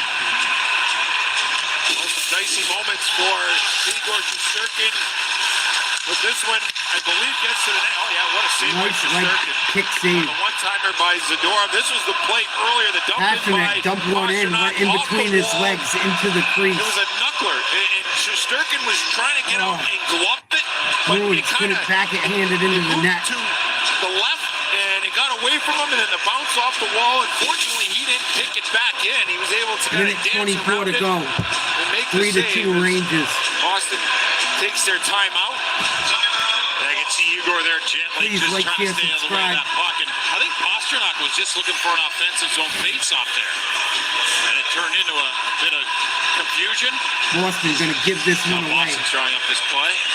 I think you're right, Jody. He's just trying to flip it in there so that Shesterkin would freeze it, and they get that offensive zone draw, but a real odd bounce. And what you got to be careful there as a goaltender is that, you know, you don't allow the puck to hit your skate as you're outside the post, because you can inadvertently put it back in the net. So some good dance moves there by Igor. A little bit of a waltz. A minute 24 left to play. I haven't played video games in like at least 10 years, With bro. goals from Trocheck and Kreider in the third. 2 assists tonight from Mika Zibanejad. He has 5 points in the last 2 games. That's a big development for the Rangers. They want Korpisalo out here. He's going to come out. They have 6 games on the ice. Yeah, Marchand was here at the door. Yeah, there's a good example of the goaltenders are not. Wait. Now Marchand will head to the bench. Yeah. Korpisalo remains on the ice. The forwards wanted to stay with 6.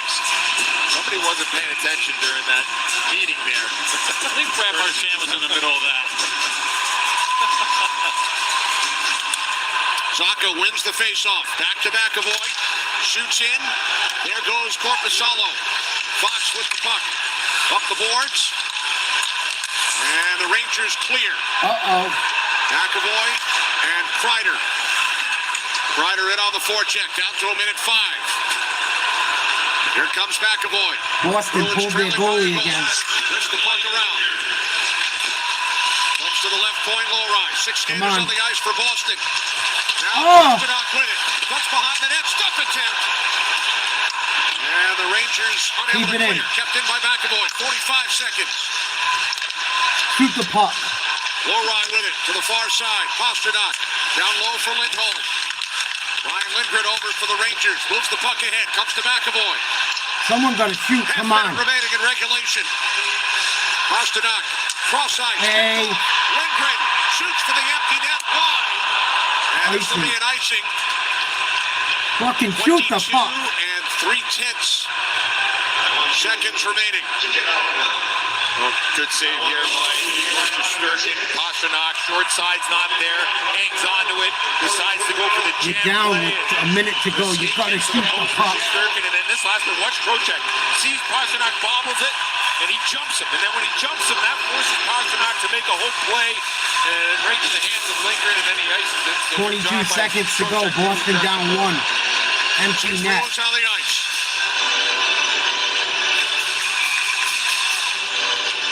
Boston wins the faceoff. There's McAvoy. Time winding down at Madison Square Got to do Garden. something. McAvoy for Pasternak. Shot blocked by Trocheck. Hey. Down to 10 seconds. There's McAvoy. Pasternak.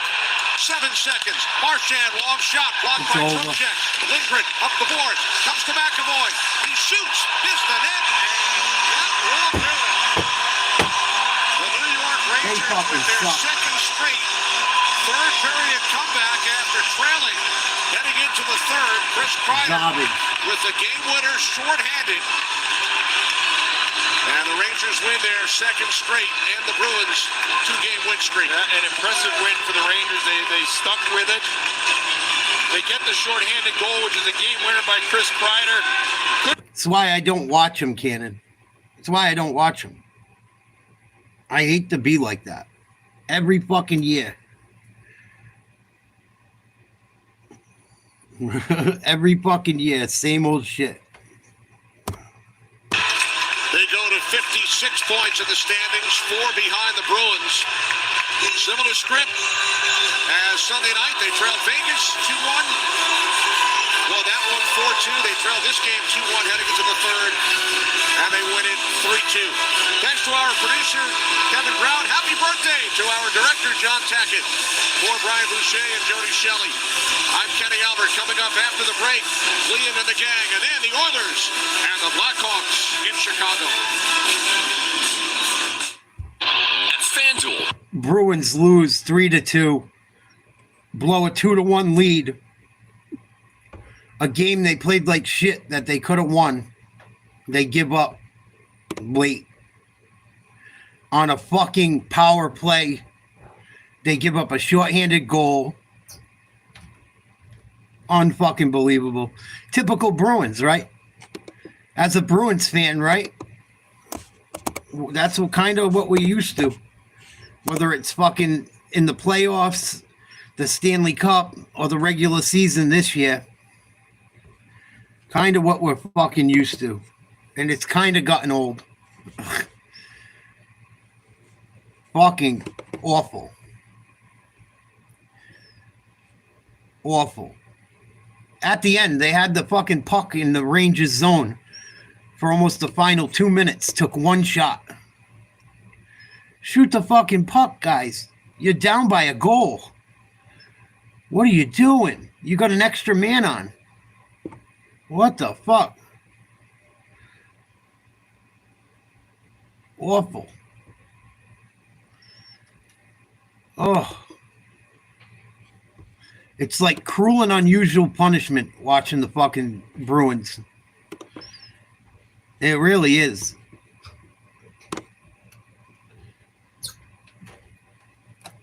If the fucking Suns weren't on so late against I think there was a good game tonight. Suns against Oklahoma City. I should have did that game, but I had to get up early tomorrow because we got snow coming, and I definitely am going to have to do some work. We got a bunch of snow coming up here in New England over the next few days. So I knew I had to go to bed early tonight, so I said, fuck it. I'll do the Bruins game instead of the NBA game. What a fucking mistake. I wonder if we started Swayman, if this game is different. I think Swayman might have made a couple of them saves.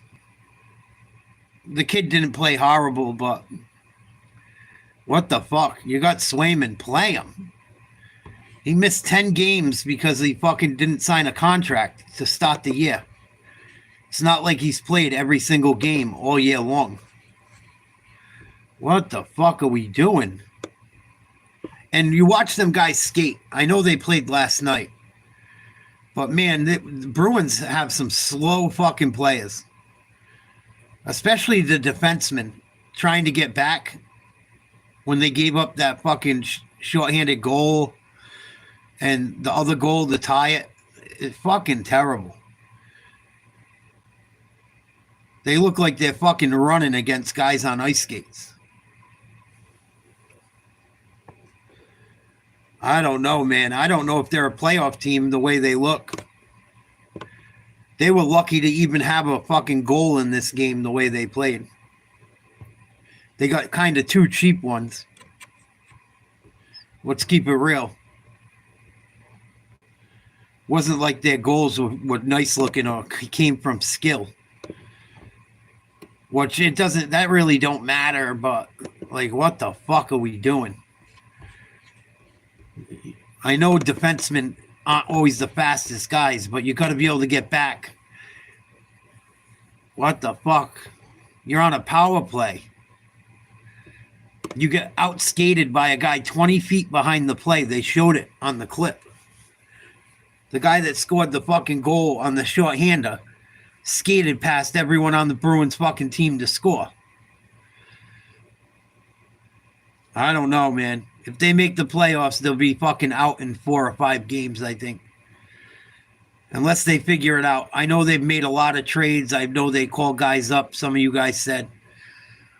We'll see what happens. But, man, I don't feel good right now. That game gives me a sick fucking feel in my stomach. The way they looked.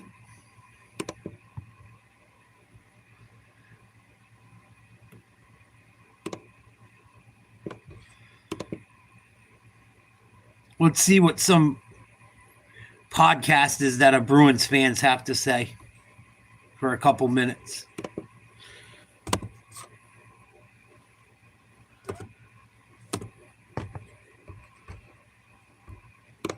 I don't know. I felt like I just feel like the signs are there at times saying they're trying. I thought they tried hard, even though it was a sleepy game. And I'm with you. They had to do that for a while.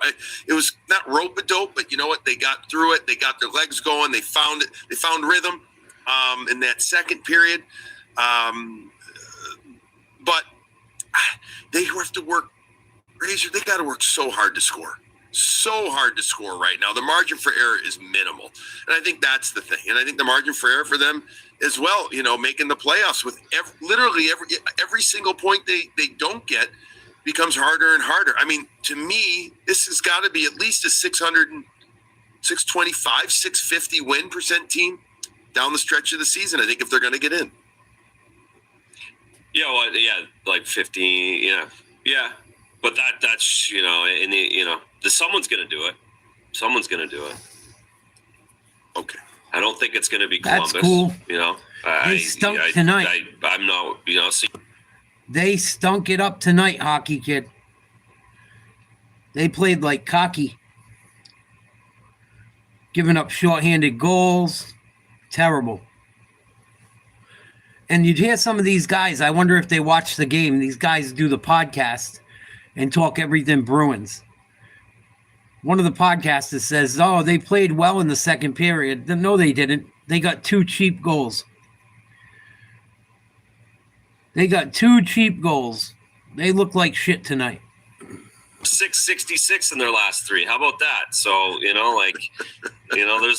they should have I love you, buddy. They should have stole 3 points tonight, and they should have took the last spot in the playoffs. And they choked it away. Choked it the fuck away. It's what the Bruins do. Christmas, the Christmas break. I was thinking about this last night. I think I said it on Postgame on Nesson. The Bruins really went into Christmas break feeling really good about themselves, right? It's post-Christmas, as you just mentioned, that they did it. And I was hoping that the Bruins could get, again, 3 out of 4 between the Rangers game and Vegas to go into the break feeling like really damn good, and then come out of the break, lose which 6. was going to be longer than the 3 days they had at Christmas, much longer, obviously. What are we talking, 12 days? And have different result. Be refreshed. Have Lindholm back. Everything we want to see. But no, not on this one. But it is tough. Like, listen, we do, and we get into the weeds sometimes, and me more than you. I get it. Well, no, yeah. We're all in the weeds. There's, it's just,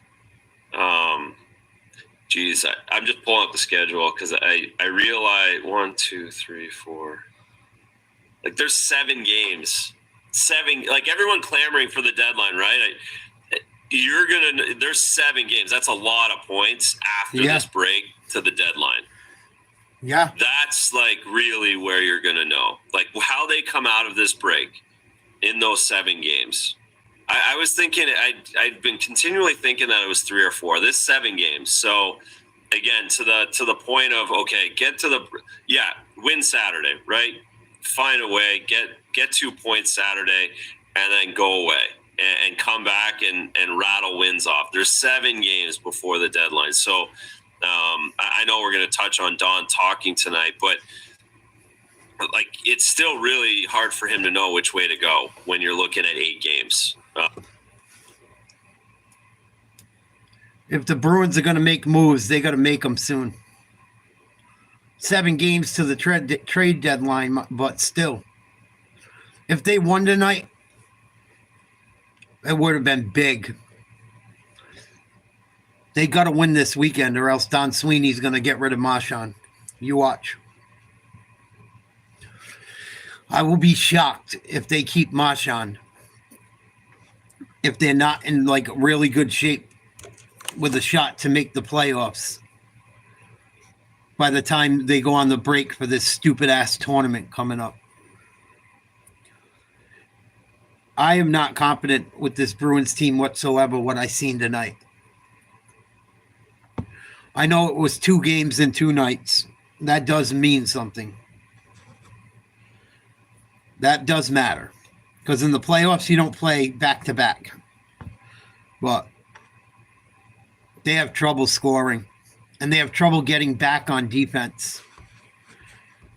And their power play stinks. And they're giving up shorthand goals now.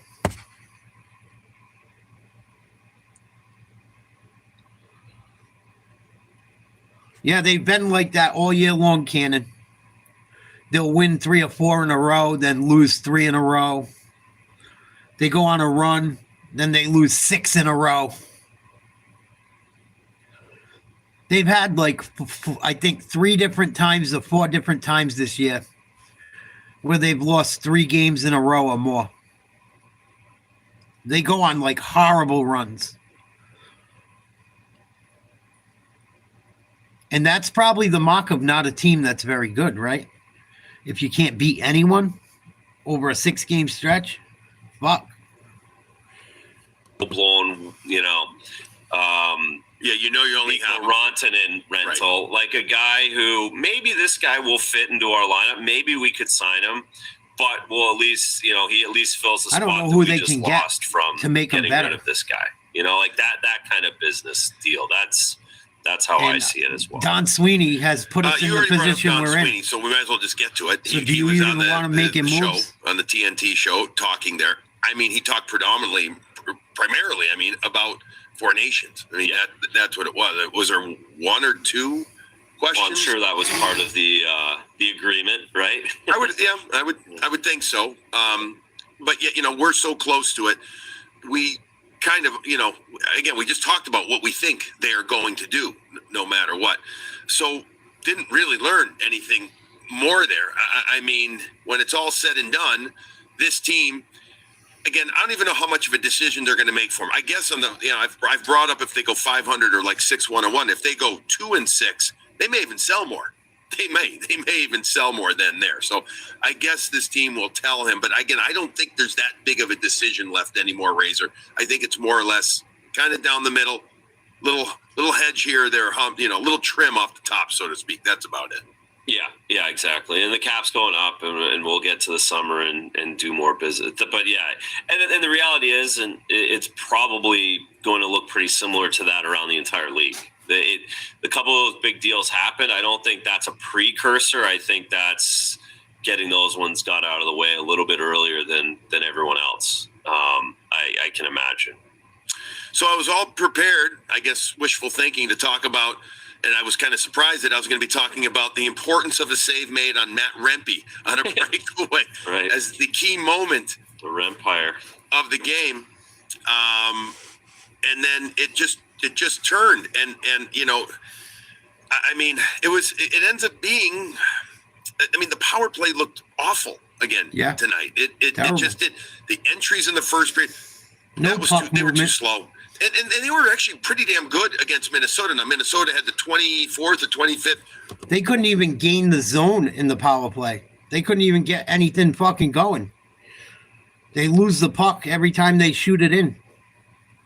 Or they try to puck handle into the zone and get it fucking stripped. But overall, it ends up being, in essence, a power play. The Trocheck goal ties it up. Then the shorthanded goal. To me, correct me if I'm wrong, and I was watching it pretty good. I was chatting with Vic and Jake a bit and everything, and maybe I missed Kreider's name. I felt like that was the first time of the night that I heard Chris Kreider's name scoring that shorty. Is that accurate in your? Yeah, I think that's accurate. Like his whole season, right? He's got his 2 assists, and he hasn't really been in the mix, but he's opportunistic, and he's got a way, and that's like a perfect play for him. That's the play where he's got fresh legs, and he's faster than everyone as it is, and when he's fresher.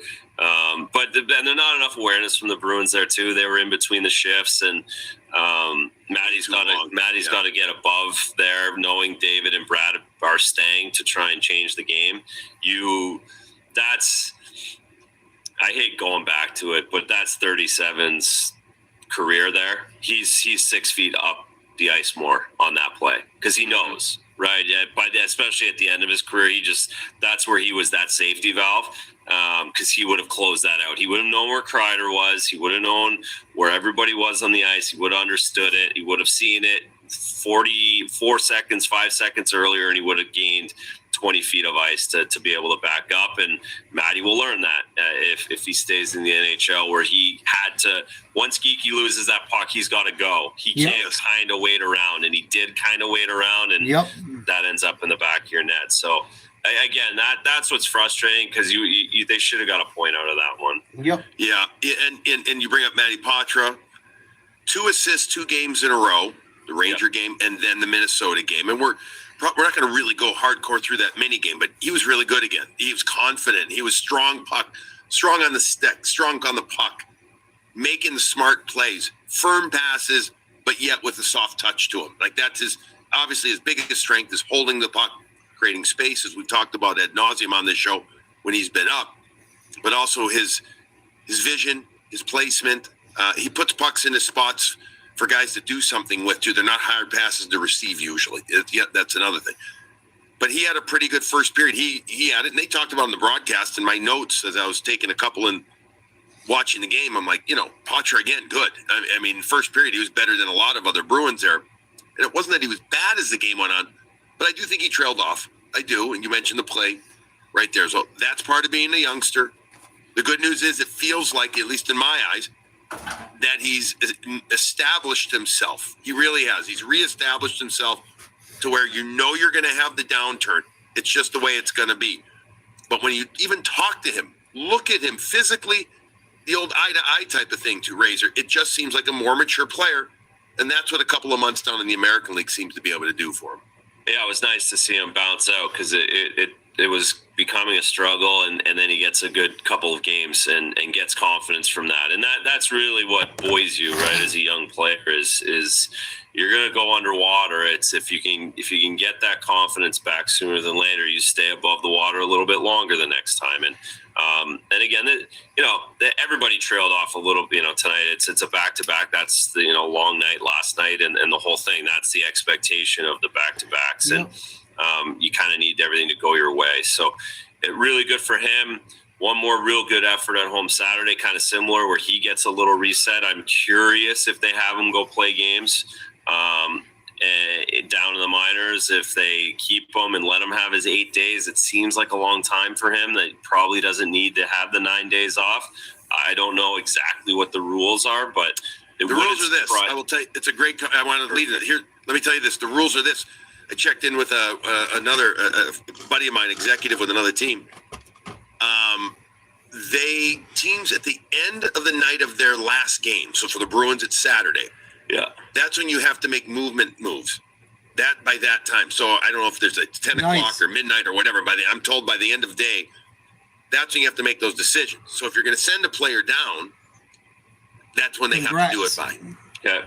So you can expect Callahan, Patra, be interesting even if they put Lowry down. I was just about to say, do they do that? Give as much money as they can. It's funny, that's a question I didn't ask. If there's a cap savings or is it just dead cap then? I don't know. I mean, I guess if you can send them down, you can accrue some space, but I will confirm that. Just for detail or how purpose. Long it is technically. Yeah. So all those things. But again, I think I would expect the younger, not necessarily Lowry, but Patra and Callahan. I would think they want to keep those guys playing. You cannot make trades during I call it the Four Nations freeze. You cannot make trades, and you can't move players up and down. No. There's nowhere to do it. But if you're going to move them down, it has to be they. Well, awful performance by the Bruins. They do what they've done for fucking 25 years, 30 years. I don't know if you make a run for the playoffs, if you're them or not. Because even if you make the playoffs, what kind of damage are you going to do? You got to go up against fucking the Oilers if you make it to the championship, or one of them teams out west that's very good. Colorado, usually up there. Winnipeg, I think, is pretty good this year. The East is bunched up. The Bruins are only 7 points away from the top team. But watching them play tonight, they look like they had fucking cement in their skates. And they got to find a way to get some goals. The 2 goals they got were kind of flimsy, lucky goals.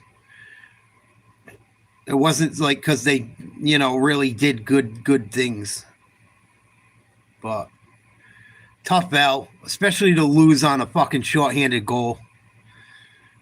I love you guys. I'm going to call it a night. I got snow coming I got to get ready for. I got to work tomorrow. Peace.